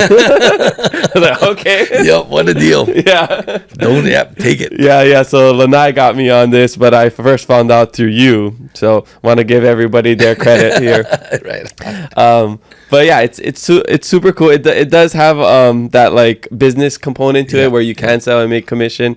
But like we were just talking about off the podcast, like, you don't really care about the business. You care about like the fitness aspect of it. Same with me. I'm so passionate about sharing this with people because it's working and it's making me feel better, and I want everybody else to feel better as well. Yep. So this is why I'm like, I got both sets of parents. I got one at the physical therapy place that I go on. I just leave it there so people can try. So I just want everybody to start using this because it's been a big help. It's surreal, right? Yeah. I mean, I saw your X-ray. I saw one where the pins were, right? I showed you that. And the second one, like it was like you could see the calcium. Yeah.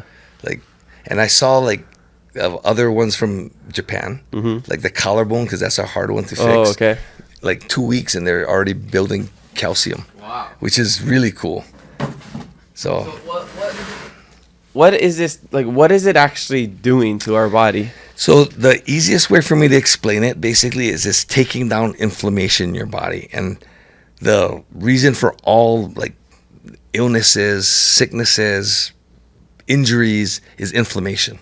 So the more we can get inflammation down in our body, the better. And yes, you can do it by diet, but that's a strict diet that most people don't have, right? So if you could do something that can help that, this is definitely one of those things. And with inflammation going down, pain goes away. You feel better cognitively. You think better. You get better. I mean, anytime you get better blood flow, everything's better, right? So it's been from years, right? Acupuncture, massage, everything is about blood flow. So anything that's healthy that comes from the Orient or from Asia, that's all they're trying to do, right? Is get more blood flow. Yeah. And it was cool when I went to your gym, you were showing us this thing that, because you knew about the PEMF therapy long time ago, and you're showing like this cup and this thing. Well, that was crazy. So that was 35 years ago when I went to Japan. I studied massage with this guy who's healing all kinds of people, right? But it wasn't the massage that was doing it. It was that PEMF. And so I studied it. I had all the books on it and everything, and he made me study it.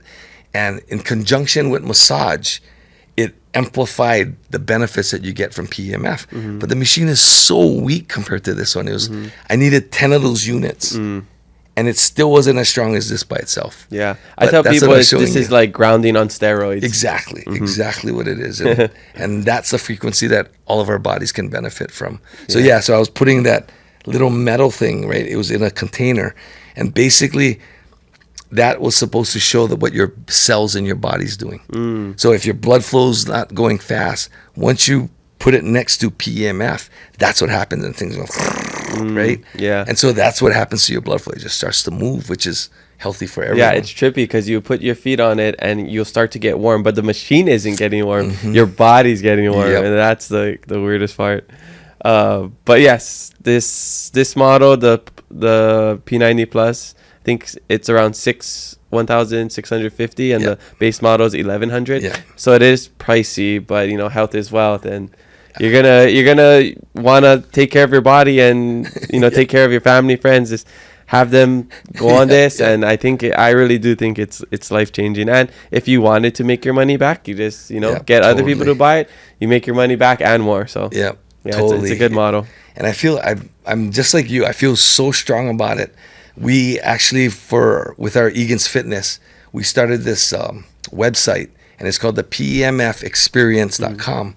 And what we're doing on it is we're doing like sessions where you can come to our gym, and instead of just only doing the machine, we'll do other stuff with your fitness, like introduce you to different exercises or that we found that benefits the machine.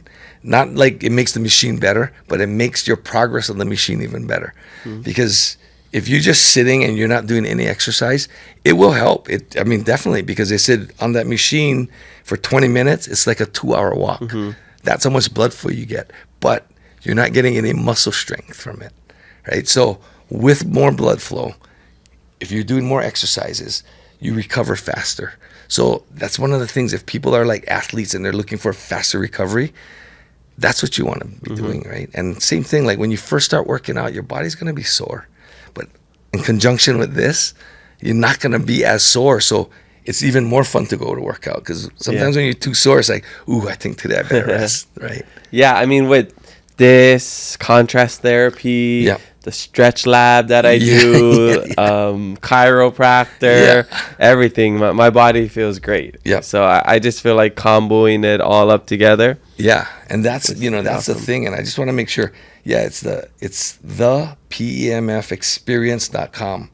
And so if you go there, what we'll do is we take down your name, we send you out a questionnaire, and then we'll let you know the date of the event. And we're only going to take 20 people per session. So I don't know how many of those sessions that we are going to do, but if anyone's interested in not just the machine, but health in general, that's the kind of stuff that we'll cover in those dates. Nice. And it's free. And it's free. Okay, yeah, exactly. Cool. It's free. Awesome. You just got to sign up for it. Yeah. So go to that. Just DM us when this episode comes out if you need more information on this, the website. If you forget, somehow, just tell us. Yeah. And then we'll connect you with the right people. And just like you, for me, life-changing. Yes. It really is. I mean, for me, what was life-changing for me is this downwind forwardboarding. The thing just beats me up because it's just such hard work, and I'm super sore from it. So I got to take days break, and you can go every day, you're going to get better than when you need to take breaks. And I was needing to take breaks until May when I got this machine. And then all of a sudden I'm like, I go every day now. So for me, that's life-changing because now I'm getting better so much faster. And you use it twice a day? I use it twice a day, I won before I go, so I'm like real loose and warm. Yeah. And then to recover. Yeah, I started doing it right before physical therapy, or when I'm just walking through my F45 sessions. I just do it so I have that little pump, feel a little warm, a little looser. And I think it's going to help prevent injury also. That's good. I'm excited for when I'm back in action, like full on, and to see what the real effects are. Because right now I'm still in recovery mode, but once I'm have that, because it's been a really long time, when you do like a crazy workout and you're really feeling it. I haven't felt that way in a long time. So once I start feeling like that, then I can really see the difference between using it and not using it. Yeah, it's amazing. It really is. Yeah, and I'm excited to try these attachments. Oh yeah, the attachments are unreal. Okay. All right. Well, that's really awesome. Let's go to the next question. Okay. Anything else you want to share about that or anything? No, I think that's great. Okay. I think it's something everyone should have. Totally. Save money, just like how you saved $500 to do those lessons. Yeah. Save $1,100 to do it, or just go combine your money with some other friends and you guys can share it or something. Okay. The next question comes from d.von_. This person says, how do you stay motivated? Okay, motivation is one of the things that was kind of like a big thing, right? Motivation. And the thing about motivation is always going to fade. Like motivation is there, sometimes it's not. So the new word actually, or it was the new word, was you got to get inspired. And that's how you stay motivated. Something's got to inspire you. You need something. And like, so one of the things, like when you come into Egan's Fitness, one of the things we always do is, why do you want to do this? And they go, oh, I want to be healthy. No, but why do you want to be healthy? And you just keep asking yourself that why. And something's going to come up that's going to inspire you. And a lot of times, like say, people around my age, it's like, so I can get on the floor with my grandkids, pick them up, stand up off the ground. If they want to throw a baseball, I can throw a baseball. If they want to run, I can chase them at the playground. And a why that strong will get you motivated every single day. And what sometimes we have to do when we do intake on onboarding with our clients is we help them find that why. Because a lot of people don't quite understand their why. They just know that they need to get in shape, or the doctor said I need to start exercising. Those whys aren't strong enough. So we help the client find their why. And so that's how I stay motivated, because I got some big whys. Totally. Yeah. Did you recently post a video about something like that, talking about motivation, or this? I remember I do off and on, because I get questions and you know, it sparks things, and a lot of people, that's a common question, like how do you stay motivated? And it's because of my why. Yeah. Okay, nice. If you're watching this and you don't know what your motivation is, think of your why. Yeah. Think about maybe even why you're still at a job you don't like. Yeah. Or maybe why you're with somebody or friends with certain people. I think just thinking of the whys for a lot of things in life really helps us reflect and, you know, make better decisions. There was one guest, I think it was Tristan and Kamohai, they talked about sharing like these 7 layers of why. Have you heard of that? No, I haven't, but it's like for example, it was something like, okay, why do you like jiu-jitsu? Oh, because it makes me feel good. Why does it make you feel good? Why do you just keep going deeper and deeper? Yep. So it's like, okay, what is, I don't know if you guys maybe do this when you're the questionnaires, when you ask people like, why do you want to work out? Okay, because my kids. Why do you want to be there for your kids? Because of this and this and this. But once you keep asking it, and sometimes you're thinking, how many more whys can this person ask me? Yeah. But then you just take more time to reflect on it, and you really go deep in, and yeah, it's. So they're saying that 7 whys is usually it? 7 layers of something. Oh, because I've never counted, or we never counted how many whys. We just like, gotta keep going. And the sad thing, well, it's a happy and it's a sad thing. Because if you get to the why where the person starts to cry, that's their why. Exactly. Yeah. And sometimes you need to keep asking that because they get more vulnerable and they're thinking a lot more than they would normally think. Yeah. You know what's funny is usually when you tell them why, the first answer, they're kind of giggling. Yeah, of course, because this. Or, yeah. And I was just like, oh, yeah, no. Oh, yeah. Because my mom and dad, they you know. So that is probably the same thing. Exactly. Because once you hit past that layer, okay, why do you eat this food? Oh, because it makes me feel good. Why do you want to feel good? Oh, because I like when I'm happy. Why do you like when you're happy? Yeah. Because maybe when I was young, I wasn't super, you know? So something like that. Or like, because when I was young, eating this cake made me feel good, you know? Like, it was comforting after a breakup or whatever, you know? You can dive into all of that 100%. stuff. Yeah. So, that's a key. That's big. Awesome answer. Next question comes from Nahaku_N_Haukea. This person says, what was a pivotal moment in your life that shaped who you are today? Oh, I think there was quite a bit of pivotal moments in my life that shaped it. So I think the first one when I was young, it was on the baseball field. And a lot of my pivots have been through sports. And like I was pitching back then, and my brother's 2 years younger. And I'll never forget this. And my dad wouldn't let me pitch. I mean, I was like one of the best pitchers in the Manoa League. So pitching to 2 years younger kids wouldn't be fair. So I had all my other friends that didn't pitch, and he threw me in the outfield. And I was like, I'm a shortstop or catching, but he wouldn't put me in any of those positions. He was just like trying to get it so I couldn't play.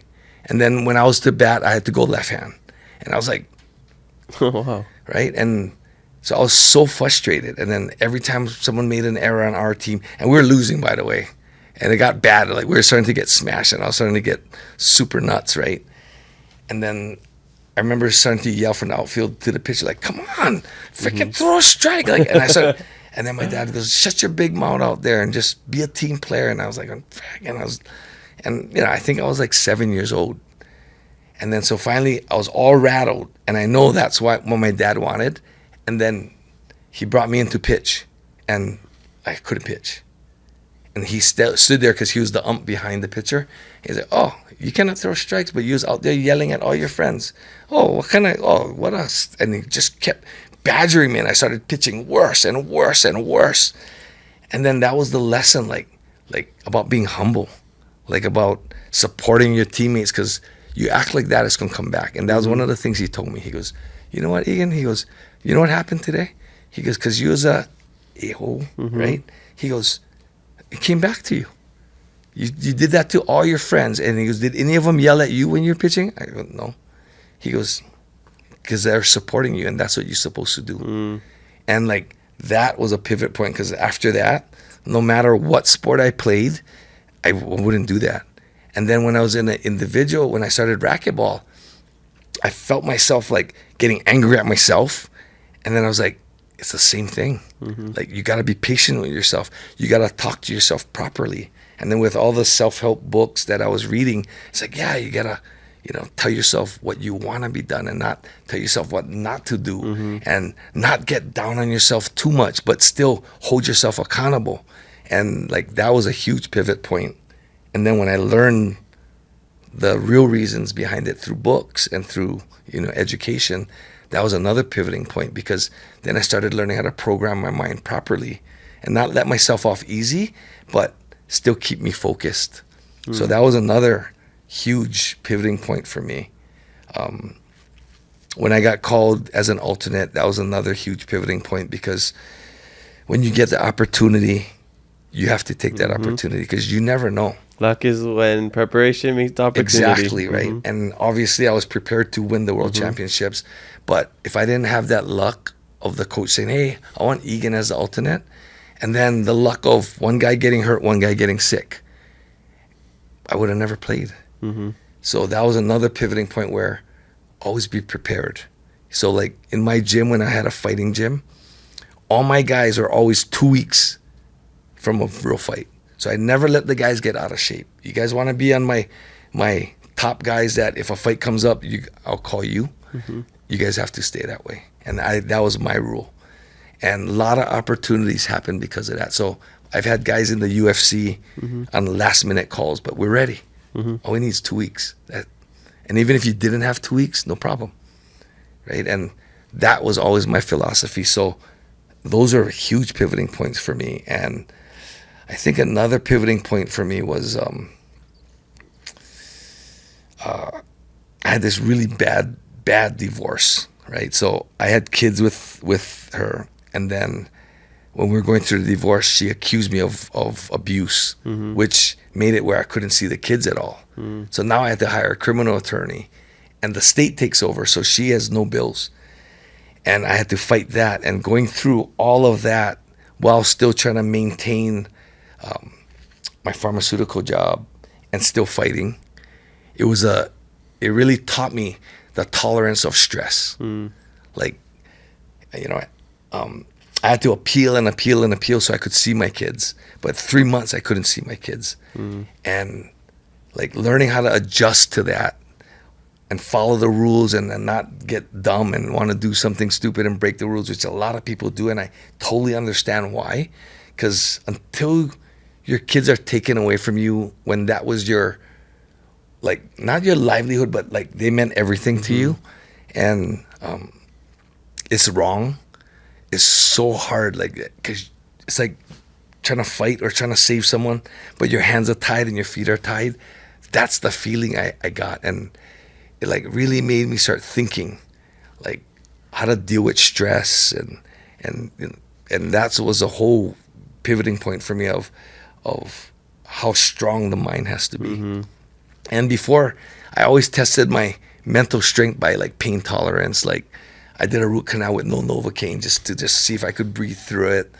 I mean, I've had surgeries where it was just a minor one where this one where I got cut by a snowboard, and they had to move the skin and sew it back. I was in Canada, so I didn't know social medicine. You had to ask for anesthetic. So he started sewing it, and I was like, whew, this is sore. Like, okay, I can breathe through this because I can deal with it, which I did. I mean, I'm sweating and everything, but I can deal with that kind of pain. But when you have the other kind of pain, that's like a whole nother The level. emotional Exactly, is yeah. so much worse than the physical. Yeah, and that's why I think people get nuts and they do drugs or they start drinking and I didn't do any of those things, and I just kind of learned how, going back to the things I learned how to stay calm in racquetball or how I focus before a fight, like all of those things I started putting together, and it really helped me be able to understand myself more. But by doing that, I understood how to relate to more people that's going through a hard time. That's awesome. So I think that, and the COVID also threw a loop for our business that was another pivoting point that, hey, you got to just keep pivoting if you want to survive, because it hurt us. I mean, we lost 75% of our people, and we still had to pay rent for this big place that we only had for a year. So, you know, there's a lot of pivoting points in that. And yeah, so, I mean, there's quite a bit more, but I think that's plenty enough. Oh yeah, I mean, all good life lessons within that. Yeah. And there's a lot of things that I can relate to. Not you know the specific things, but the feeling of you know being put in those situations and having to deal with it. And it's good you have good coping mechanisms, because most people don't. And that's why, you know, they turn to stuff like you mentioned, you know, drinking, drugs, whatever. I don't drink either. So I feel like knowing how or finding good coping mechanisms, whether that's like getting your stress out, surfing, exercising, super important. And, you know, people just got to find healthy coping mechanisms. Yeah. Totally. Yeah.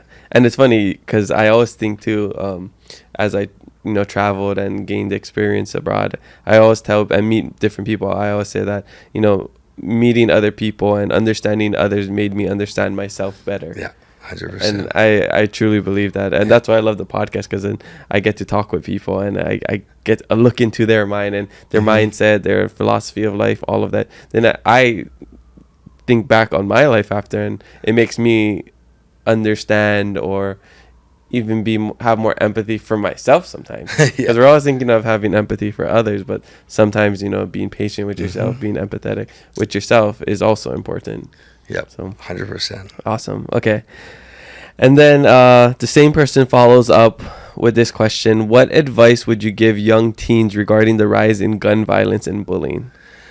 Oh man. Yeah. I know the gun people don't want to hear me say this, but there was a time in my life where I had guns and I was into it, and everything that they're saying, I'm not saying they're wrong, but because I believed that at one point, that, hey, it's a self-defense weapon, and if the other person has a gun, you know. But what I started learning was that shooting a gun under fire is a whole nother animal. Right. And so I started looking at those things. And then, of course, my guns got taken away. I got a restraining order put against me from, you know, Helsing Gracie. And that's another weird story. But anyway, we won't get into that right now. But so I got all my guns taken away.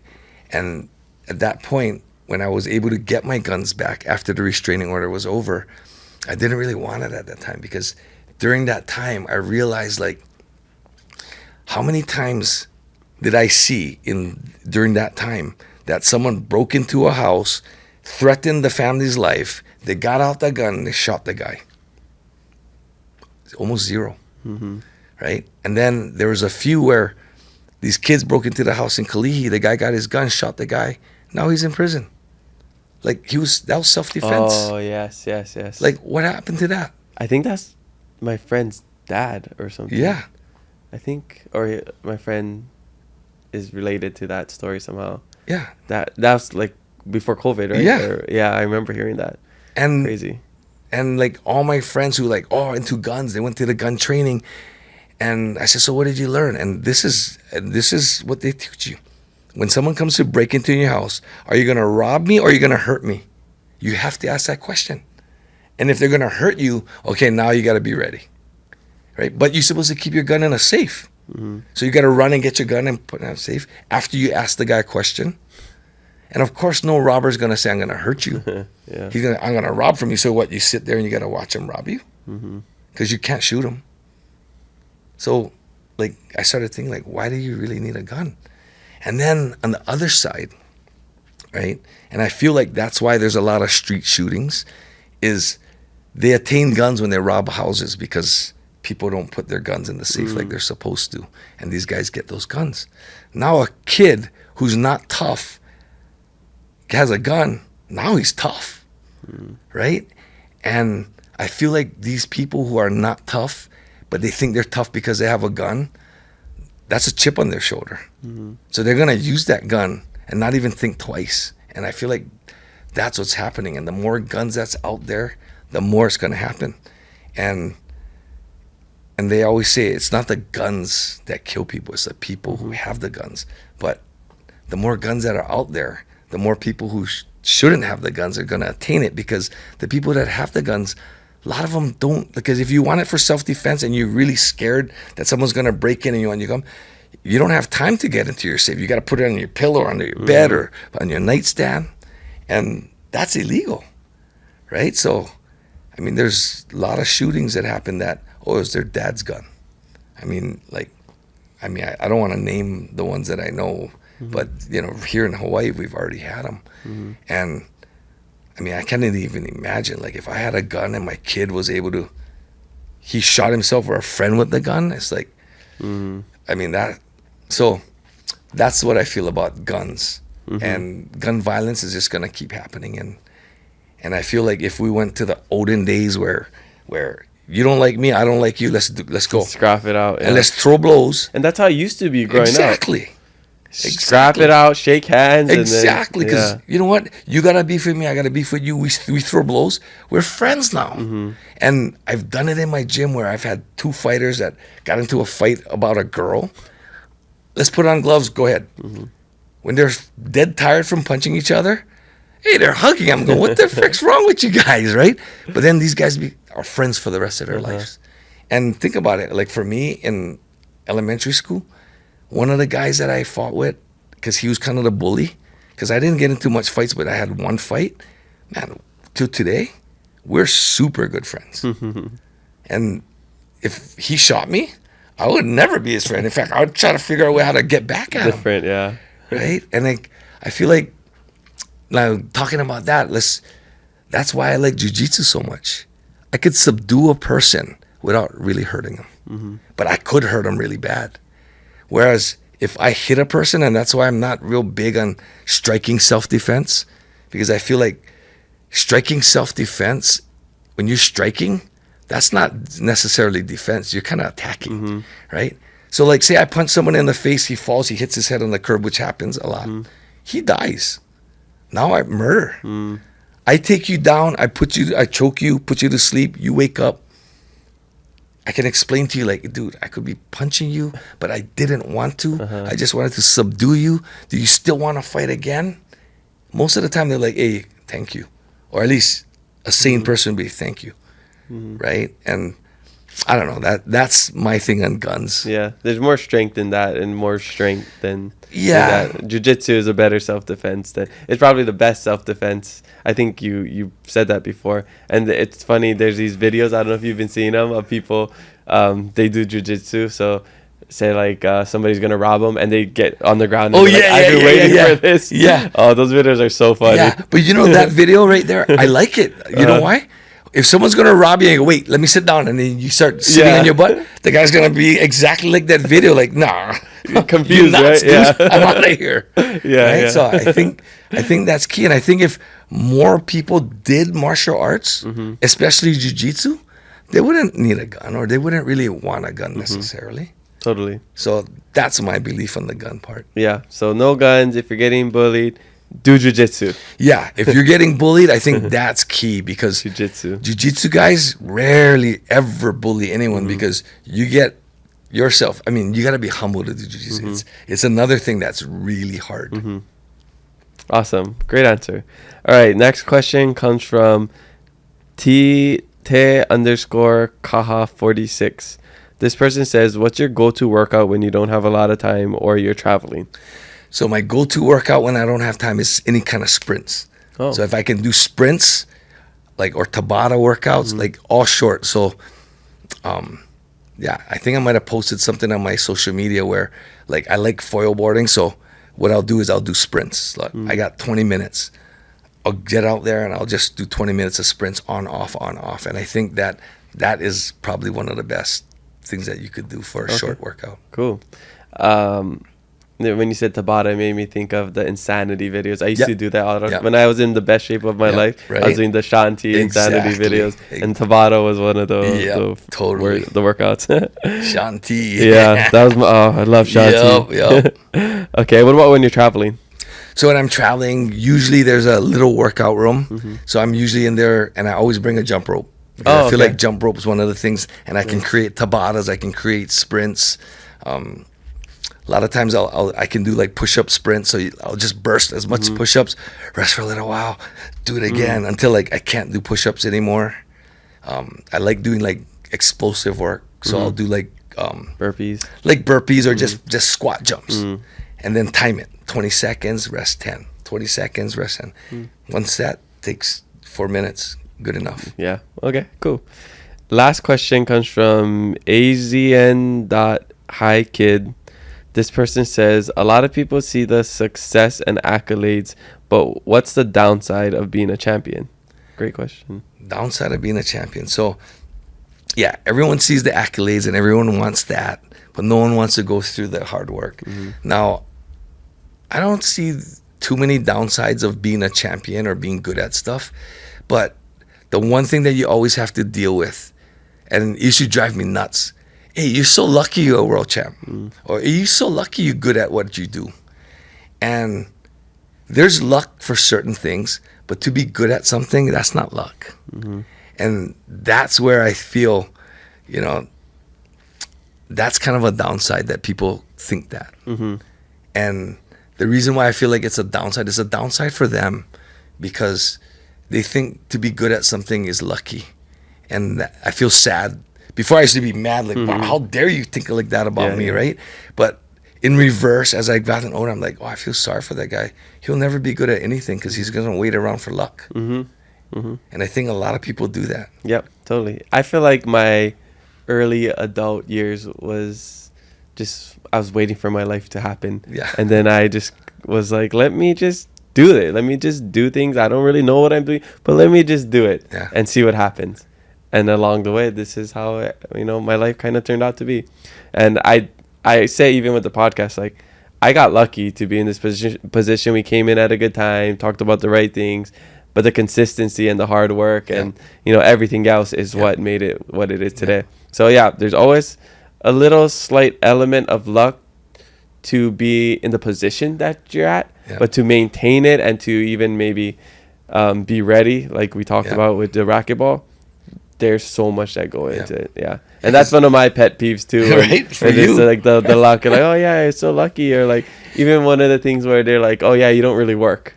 Like even though they say it as a joke sometimes, I'm like, I work way more than this. It's just I make my own schedule. So, like the times, I have time to go on trips or do this and do all my health things because when you're out on the weekends, like I'm probably home answering emails and like studying certain things or messaging people, it's like throughout the day, it's like these my little sprints of work. That's kind of what I do. Is, I'm always checking notifications, messaging people, phone calls. It's not me working 5 hours straight. It's like 15 minutes here, 1 hour here, 20 minutes here, and little Tabatas of work. I'm going to start thinking about it like that too. Little work sprints. Because I can imagine people, oh, you're so lucky you got an Aloha podcast. Oh, you're so lucky you got 100,000 followers or whatever it is, right? Oh, you're so lucky you can do this. And, people tell me that till today. Oh, you're so lucky you foil board every day. I'm like, you know what? I wake up at 4 o'clock in the morning just so I foil board early. It's not always the best conditions, but that leaves me time to do the rest of the stuff I need to do throughout the day. Yeah, Right? exactly. But I don't even tell them that. Yeah. Yeah, That's the you're right. sacrifice that you need to do, right? Yeah. Okay, right on. Mahalo, everybody, for the social media fan questions. Make sure you leave some for our next guest, and maybe your question will make it on the podcast. We're coming to the back end of the podcast, and I like to ask all of my guests the same question about keeping it aloha. It's something I try to do every day of my life. It's what holds me accountable. So I want to know, in your life, how do you keep it aloha? So for me, like, to keep it aloha, like, I've always been that type, like, I like people to be happy. Like, I like people around me. So, for example, everybody that I run into, if they look at me, I'll say hello. Good morning, good afternoon, good night, whatever it is. And I always feel like it's something like I do in my gym. Like, some people come in, and of course, if you think about it, if you're way out of shape and you're not healthy, are you going to be real happy? So a lot of people come in the gym, not real happy. I'm going to make that guy smile. I'm going to make sure that one day this guy's going to feel happy. And it happens. And that's kind of like how, you know, I try to keep it aloha. And, you know, all the guys who see me in the water, even from my surfing days, they'll always tell you, wow, you could have took any wave you want, because who's going to mess with you? But you don't. And that's really cool. And I feel like that's kind of like, I want to earn my spot in the lineup, right? And it's really cool, because talking about that, I just got a DM from a guy. I met him briefly on the, I was shooting a video, and he kind of interrupted my video. And yeah, I was a little irritated, but I was a little irritated because sometimes I got to do the video over and over because I say something wrong, or I mumble or whatever. And it was one of those days that it's not going to be a good video that day. So I was a little, and so I was like, he came over and I was like, okay, that's a sign to stop. And then he asked me where something was and what is that board I had and whatever. So I answered his question. I was like, anyway, he DMs me. I don't know how he figured out who I was, but he wrote, I met you on the beach, and what did he say? I met you on the beach, and I didn't realize that you're a celebrity, a professional fighter, and a health and fitness guru. But I really appreciate that you're so kind to me. And I thought, wow, that's keeping it aloha, I think, right? Exactly. Treating everybody the same. Yeah, right. And treating everyone the same. Like, I feel like for me, it's a really good thing, because there's been so many times where I'm almost in an altercation, and like, I don't like to fight, but there's certain things, like I always say, pick my battles, but there's certain things that I'm not gonna let go. Like, I will confront you and I'll come back. And I don't mind confrontation. That's the thing. I just pick which ones that is this one gonna take me an hour, or like, is this gonna be worth it? Is it gonna be turn into a fight? And like, a lot of times, what I'll do is I'll get into that confrontation, and then I'll be like, all right, you're like, you want to fight? Let's go. It's like, I'm just gonna tell you, like, I'm not gonna lose, and I'm smiling, and they're kind of like, when I smile and I laugh, it's a little nervousness, but they're like, oh, this guy, like He must be crazy. Right? And then later on, I go, oh, man, if I knew are you Egan Inoue? I'm like, yeah. I'm like, oh, if I knew, I wouldn't have said that, or I wouldn't have done that. And my response is like, it doesn't matter who it is. You know, it's like, and a lot of times it's like, oh, you're smaller than I thought. But like, just because a guy is small doesn't mean you're going to try to bully him, right? And that's kind of like my thing. And like, a lot of my friends see that. And for some reason, I must have that look that if a crazy guy's around looking for trouble, out of all my friends, they always look at me and go, what you looking at, Jap? And I always like, oh. And yeah, okay, you call me a Jap. I could be pissed, but I kind of laugh because I'm going, oh my gosh. And all my friends are like, oh. Wrong guy. Right? And then, you know, it starts and I just laugh. And they're like, oh, what you laughing at? I said, oh, you called me a Jap. That's kind of funny. I said, because I didn't call you any names. I don't know what I did to you. And then, like, part of me tries to defuse it, but part of me, I try to irritate the guy more. Yeah. To, like, kind of egg this thing on, because I know he probably can't fight. And I know pretty much when I decide that, okay, let's go, he's not going to want to fight. Yeah. And I take that chance because I'm still kind of confident that I could defend myself. And it usually ends up, oh, bro, you Egan Inoue. Or one of my friends goes, oh, bro, you just picked the wrong guy. Yeah. And then the guy's like, oh. Oh, why? Yeah, why? Exactly, right? You know, and like, one of my good friends, the guy who got me into foiling, there's a good one. I came out surfing at this spot that was his spot, supposedly, right? He's the bull. And he was telling all the guys around, he goes, oh, who's this freaking Japanese guy? Come out here and smile like that and say hi to everybody and it's all friendly. Like, I'm going to wipe the smile off his face. And then the friends all looked over and was like, oh, yeah, go, bro. Like, see? And so he was like, you guys always tell me, nah, leave him alone. But in his head, he was thinking, oh, shit, they're setting me up. And then we became good friends, and I became his instructor, and I started teaching him jiu-jitsu. Nice. So it's kind of like one of those things where I think, you get the better hand of everything if you just keep it aloha. Yeah, That's why I love that. I mean, even your hat, like I'll wear it in the water because that's what it's all about. Yeah, keep it aloha. Lead with aloha. Live, give, and keep it aloha. Yeah, totally. Great answer. Yeah. So. Okay. What is one thing you wish people knew about you that they don't? Well, I think what it is a lot of people are intimidated by me, and I hear it all the time. Like they're afraid to come to Egan's Fitness because Egan, he's super intense. His workouts are super brutal, but they don't realize that I have a whole system. Like if you're not in real good shape, I don't make you throw up.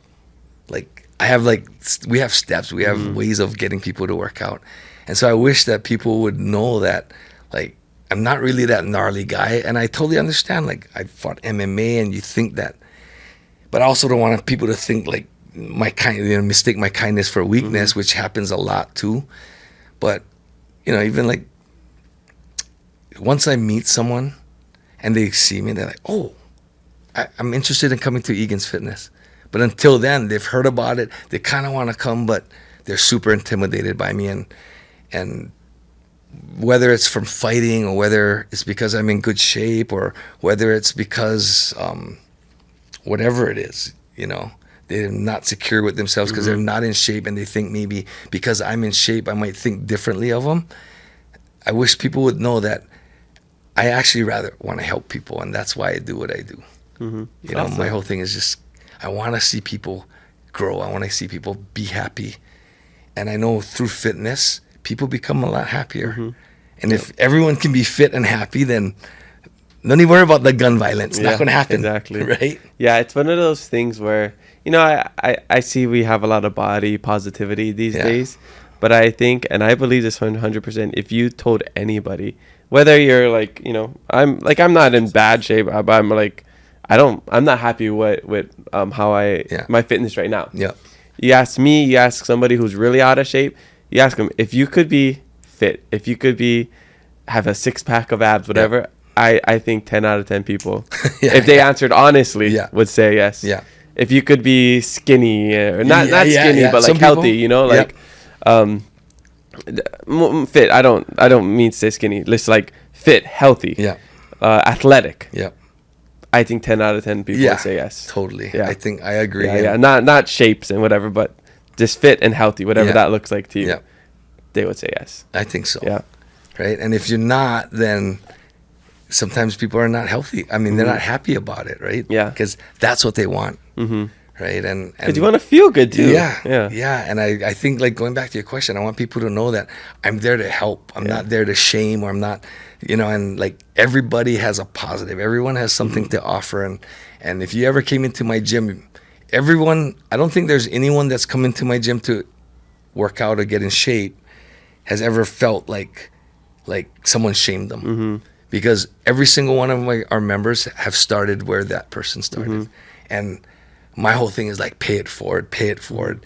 And that's what I love about the guys. They're the guys and the ladies. They're always when a new person comes in. Before it was Marcia and I would always try to meet them first so we can encourage them and make them feel good. Now our members do all of that. It's really cool. Yeah. Yeah.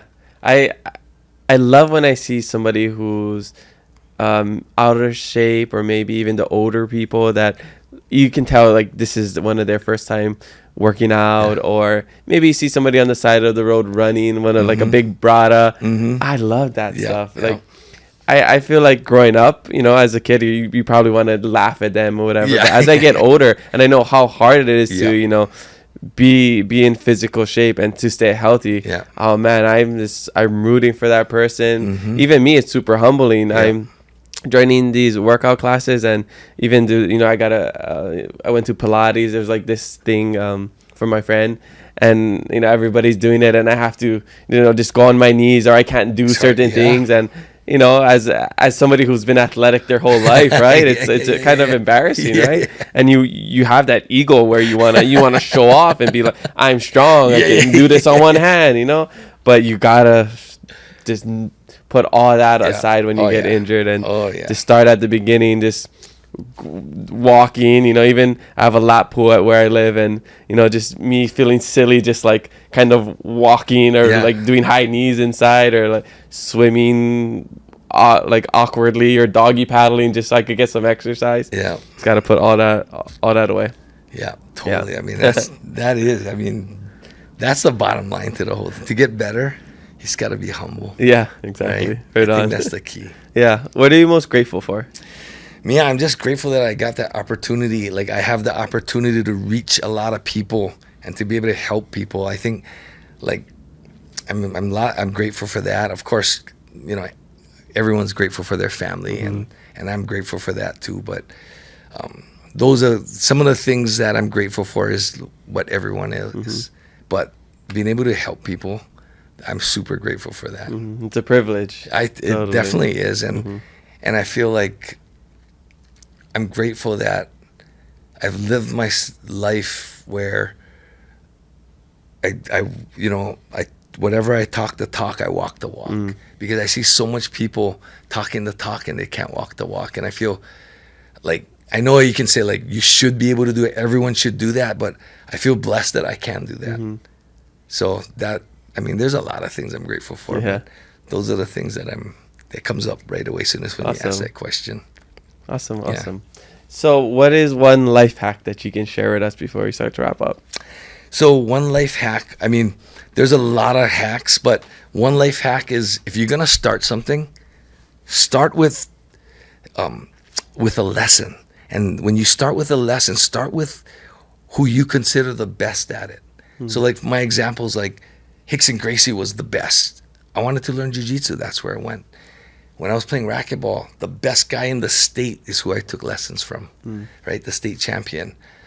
When I wanted to learn Muay Thai, I flew to Thailand, and not the tourist schools. I went to an hour out of Bangkok, which was a guy that was he was the oldest Muay Thai fighter. So in Muay Thai, by the time you're 20, you're beat up so bad you can't fight. This guy was 32, and he was still a Lumpini Stadium champion. I wanted to learn from him because I want to learn how he fought, because how did he last so long, right? Even like jiu-jitsu, I flew to Brazil to learn also, if I couldn't get it from Rickson. When I wanted to learn boxing, I was at Kronk Boxing Gym in Michigan under Emmanuel Stewart, where he had multiple world champions. Not that I wanted to be a world champion, but I wanted to learn the proper way. When I wanted to learn wrestling, I learned from Randy Couture, who was on the Olympic team. I learned freestyle wrestling from this guy, Sasha, who passed away on the mats at the Olympics, but he was like the best. Immersion. So I feel like if you want to do something, like say if you want to golf, go look for a good golf player, not the guy who's drinking with you that's better than you, because he's probably going to teach you something wrong, right? Or like, so that I think is a huge and I know it's going to cost money, but there's sacrifice in everything. And if you want to, like, life goes by quick. I'm 60, it happened fast. If you want to be good at stuff, you got to start it right. And I think that's the key. Like, so many people start things and just kind of go off of YouTube or go off of social media, and they try it, and they realize at the end of a couple of years, I should have just paid the money, because time is money, and when you waste time, you're actually wasting money. So I think that's a huge life hack. Yeah, that's a good one. Awesome. Yeah. So it made me think of the master class or the boot camp that you and Marcia did. Yep. That's another led example. into what you're doing. Instead of just trying to figure it out, YouTube University, research papers, you just took the course. Yeah. Took the course and now Paid the money. later, And we're broke. Yeah. And we paid the money because in a couple of months, we were making money. Yeah. And if we didn't, it could be years and it could have never flew. Right? So I think that's key. Invest in yourself, invest in your health, buy a PEMF machine. Yeah. So, I made a post on that because now you talk about that. One of the best advice that I ever had, and I kind of want to share that one because it goes right on along, and you like this too, because I think when I was like 18 years old, I had saved $500, and there was this super wealthy guy, super successful. He was that businessman that half the people hated him, half liked him, but he was successful. And I got to talk to him, and I said, I got $500. What should I invest it in so I can make money, make my money make money for me? And he goes, invest in yourself. What do you do? I said, I play racquetball. He goes, buy lessons. Spend your. I'm like, how do I invest my money in me? And that's where I learned about that. Invest in yourself, by educating yourself, and that way you get better faster. So I think that goes right on. Yeah, I agree. Yeah, I have zero stocks, investment, nothing, properties. Everything that I've made has gone right into the podcast or my business or whatever it is. Investing in yourself. Yeah. It's going to definitely pay off, guarantee. The book, everything. Right? Yeah, I agree. And eventually the other stuff will come later. You can Yeah. invest in stocks and properties, whatever. Yeah. All right. I just have my last fast fave 5 questions. Oh, actually, before we get into that, what's their future goals like with Egan's Bootcamp, with personal, family, foiling, maybe a competition one day? I know people doing those long races. Yeah. So I let's just go with foiling. So for me, foiling is my goal. Recently, if you watch my social media, it's about popping up in flat water. That means you're in regular water and then you get up onto foil, which is just mind-boggling. I see people do it. I'm like, wow. It's like jumping out of the pool. Yeah, it's like jumping out of the pool. How the heck, right? But jumping out of the pool, you can stand there and you can keep jumping and trying. The stand-up paddle, you fall off, you pull yourself off. It's just got so many things going on. It's how do you get this done? And then because it's a sprint, you're gassing, you're losing ATP in your muscles. So after 10 sprints, you got nothing. So you only have a short window when you're practicing it to get it. So that's actually a huge goal of mine. You'll see me doing sprints at Ala Moana Beach sometimes when there's nothing, that's a thing. And then of course, long term would be being able to do these longer runs. Hopefully I can do the Maui to Molokai, the M2M, and then, hate to say it, but in the back of my head, the goal is to do the crossing from Molokai to Oʻahu. It's 42 miles. Okay. So that's what I'm looking for. Not to win it, just get it done. Yeah. Say you've done it. Okay. What about with business? 15 years. What's the next 15 years gonna look like? So business, I'm hoping to get our business in the clear. So we're making it, we're doing good, we're making money, but it's not like it was before COVID. Before COVID, we're making money. And then after COVID, it's been a slow grind to slowly grow. But it's more important to me to help people than to be. I don't need much money. I'm that guy that I do the same thing every day. I got my foil board, I got my wings, I got, but it always helps that I feel like if we made more money, I could help more people. Totally. Right? So that's another goal for the gym. My other goal is I've built this longevity program, Live Long, Stay Strong program. And my goal is to be able to reach people that don't live in Honolulu. And even if you did, it's something that they could join also. I'm doing it in that school where I can build the community there. And I'm starting off my first one with 5 supplements that everyone should take. And what I do is I cover what supplements that I feel like everyone should be taking. I take plenty of supplements, but these 5 everyone should be taking. Is creatine in there? Creatine's one. Okay, yeah. So why? And I explain that and the protocols, when to take it, how much to take. So that's in the first program. And of course, with the community, we'll cover stuff, and I'll do Zoom calls with the group. And I'm hoping that can become successful because I have the 5 most important exercises people can do, the best mobility that you can do, and it's all for longevity and the things that I do. Because I get so much questions on it, I decided, may as well just build a program. Exactly. Make a class. Yeah, and so I got a class, and we'll be selling it online. So Nice. the goal, it's a short term, that the first one will be out for Black Friday. Oh. So Oops. we'll see if So people can excited. watch I that. could even hold my iPad. All right, good. I do want to learn more about that, and hopefully when I'm Yeah. healthy, we could do a workout together. For or sure, something. guaranteed. That's what I'm most excited for about being healthier. So, because I feel like, for the most part of me, like I guess, my popularity, I would say, I don't know, just like people know me from the podcast. Yeah. For the most part of like the biggest success, I would say, is I've been pretty injured my whole time. So I'm excited for people to see me more athletic surfing out, because I used to surf all the time. Yeah, You know, I would be out at rock piles and bowls. I would, Nice. play soccer on the weekends. I was super good shape working out, and so I feel like I'm excited to show people more of that side too. Even my girlfriend, the whole time we've been together, I've been basically injured for a year and a half. Yeah. So just to unlock that new side of, That's gonna be cool. yeah, he's like, oh, he's not just a podcast host. He does more than talk. Yeah, that's cool. Yeah. That's gonna be really cool. So I've been working hard getting back. So hopefully by next Right year on. I'll be right over there. Okay. These are my last fast fave 5 questions. Okay, these are rapid fire answers. Okay. Favorite post workout snack? Favorite post? Oh, you mean Like snack? after I workout. just what's like protein. I'm protein shake. okay. What brand? I use Intech. Okay. Yeah. Do you ever had those drinks from Costco? It's like the one with the cow on top. Oh yeah, it's like 30 Fairlife. grams. Yeah. Fairlife. I like those. I'll do those too. Yeah. So Okay. it's any protein shake actually. Yeah. But that's my favorite one. A quick Yeah. go-to one. Okay, favorite sport to watch. Right now, baseball. Oh yeah, we'll see if it. Yeah. I mean, in about 40 minutes, the game it's starts. starting, yeah. Yeah, so we'll get out of here. Okay, where am I at? Okay, favorite guilty pleasure. Chocolate, dark chocolates. Oh, nice. Any brand specifically? Yeah.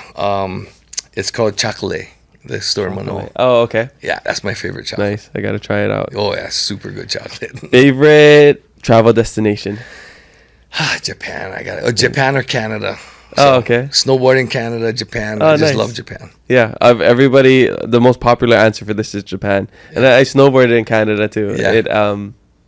Where did we go? Big White? No, Whistler? Whistler. Yeah. Yeah, Big White. that's fun. That's my spot. Okay, so maybe I'll go to Big White Yeah, at try some that. point. But I really want to snowboard Japan at some Oh point. yeah, I'm gonna go Yeah. this Christmas. Oh, so fun. You go, like, your whole family does Yeah, it? Or? every Christmas, spring break, we snowboard. Usually in Canada. Oh, so awesome. Okay, and last one. Favorite way to recharge/recover? My favorite way to recover is like the PEMF machine, Copla and sauna. Recharge. I recharge every morning when I'm in the water. So I get in the ocean, I recharge. Nice. Yeah. You got double ground. You got the ocean and you got the exactly. that. Yep. Right on. Well, that's all we got for you today. Mahalo so much for coming in, talking stories, Easy. getting to know your life story even more. It was amazing. Yeah, such a big fan. You're an inspiration for sure. Thank you. Yeah. Thank you. That was fun. Is there anything else you want to share? If not, tell us where we can find you. Well, you can find me on my social media on Instagram, Egan Inoue, or Facebook. You can follow the fan page because that 5,000, I'm full. I'm on, that. And if you just Google my name, I'm easy to find. Yeah, pop up. I think one of the things I've been thinking about since this World Series that I thought maybe you can throw it in or not, doesn't matter. But you know how Yamamoto threw that really good game, right? He threw, and then he was still the last guy at the clubhouse because he was cleaning up all the mess. And if you think about it, like you always see it like at the Olympics. Yeah. After the Japanese areas, they clean it all up. Yep. And a lot of people say it's because their belief is how they got there is how they're going to leave it. But they actually clean it better than how they got there a lot of Yeah. times. And I started really thinking about that, and I thought, man, it's because the Japanese culture, and I grew up in it, they brainwash you a little bit from when you're young. And I don't know if you heard this part of that one, but like I was brainwashed to eat these certain foods because it makes you strong. And like as a boy and a kid, you want to be strong, so you eat this food even if you hate it, right? And then as I got older, I was like, doesn't make you strong. That's not even good for you, right? But so going back to Yamamoto and even like, you know, Shohei's, he's filling up water for all the guys. I mean, $700 million player. He's the hero. He's going to be the best athlete of all time, and he's filling up water. I mean, shows her how humble they are. But going to cleaning up the rubbish. So as a kid in Japan, they teach you that when you see rubbish on the ground, whoever threw that rubbish down, if you pick that up, you're absorbing all their good luck. So if you walk around Japan, there's no rubbish on the ground. Yeah, that's one thing I noticed. Because that's how they were raised. And Yamamoto still does that. And I know baseball players are superstitious. Like, he's going to pick up all the rubbish he can because he wants all the luck. So when he pitches, that happens, right? So I don't know if you knew that, but I thought a lot of people just know the part where you leave it how you got there, but it goes even deeper than that. I think that's a good thought for people to think about. Oh, totally. That's a great thing to, you know, end the podcast with. Yeah. Something that we can reflect on. I mean, I personally don't like people that litter because, you know, I come from the Hawaiian background of, you know, the land is very important. So you wouldn't want to, it's like our home. You don't just throw rubbish on the floor of your home, right? Exactly. So even outdoors, that's our home. So you got to take care of it. So now that when I'm picking up trash, because that's something that I do, especially plastic, sometimes I see something, and then if it's paper, I'm like, okay, that will go into the ground like a napkin or something. But if it's plastic, then I definitely make sure to pick it up. But now I'll do that, and I'm not gonna wait for my good luck, but it's gonna make me feel good in my head, like, ooh, I might get a little lucky today. Right? I feel like if in elementary schools, instead of like, hey, this is your land, take care of it because this is what you live on, like your house, kids litter in their house. But if it's like getting lucky. Yeah, that's a good. Just basically what you're saying is to brainwash kids. Exactly. Pretty much. Nice. I'm going to start telling my little nieces and nephews that. Right? Yeah. And actually, if you watch this video 1,000 times, you like it, subscribe, make different accounts, subscribe all those accounts, you get so lucky. You get really lucky. Yep, that's another way to get lucky. Yeah, I'm gonna start doing all my promotions like that. Okay. If you buy my book, you have 100 years of good luck. Thanks. This is the most productive episode I've ever had. Oh, good. Right on. Right on. Well, mahalo, Egan, for joining us on the Keep It Aloha podcast. Spread love, be kind to one another, and mahalo for listening to us today. We have new episodes every Thursday, so make sure you follow us and leave a review. I'm your host, Kamaka, and remember to always keep it aloha.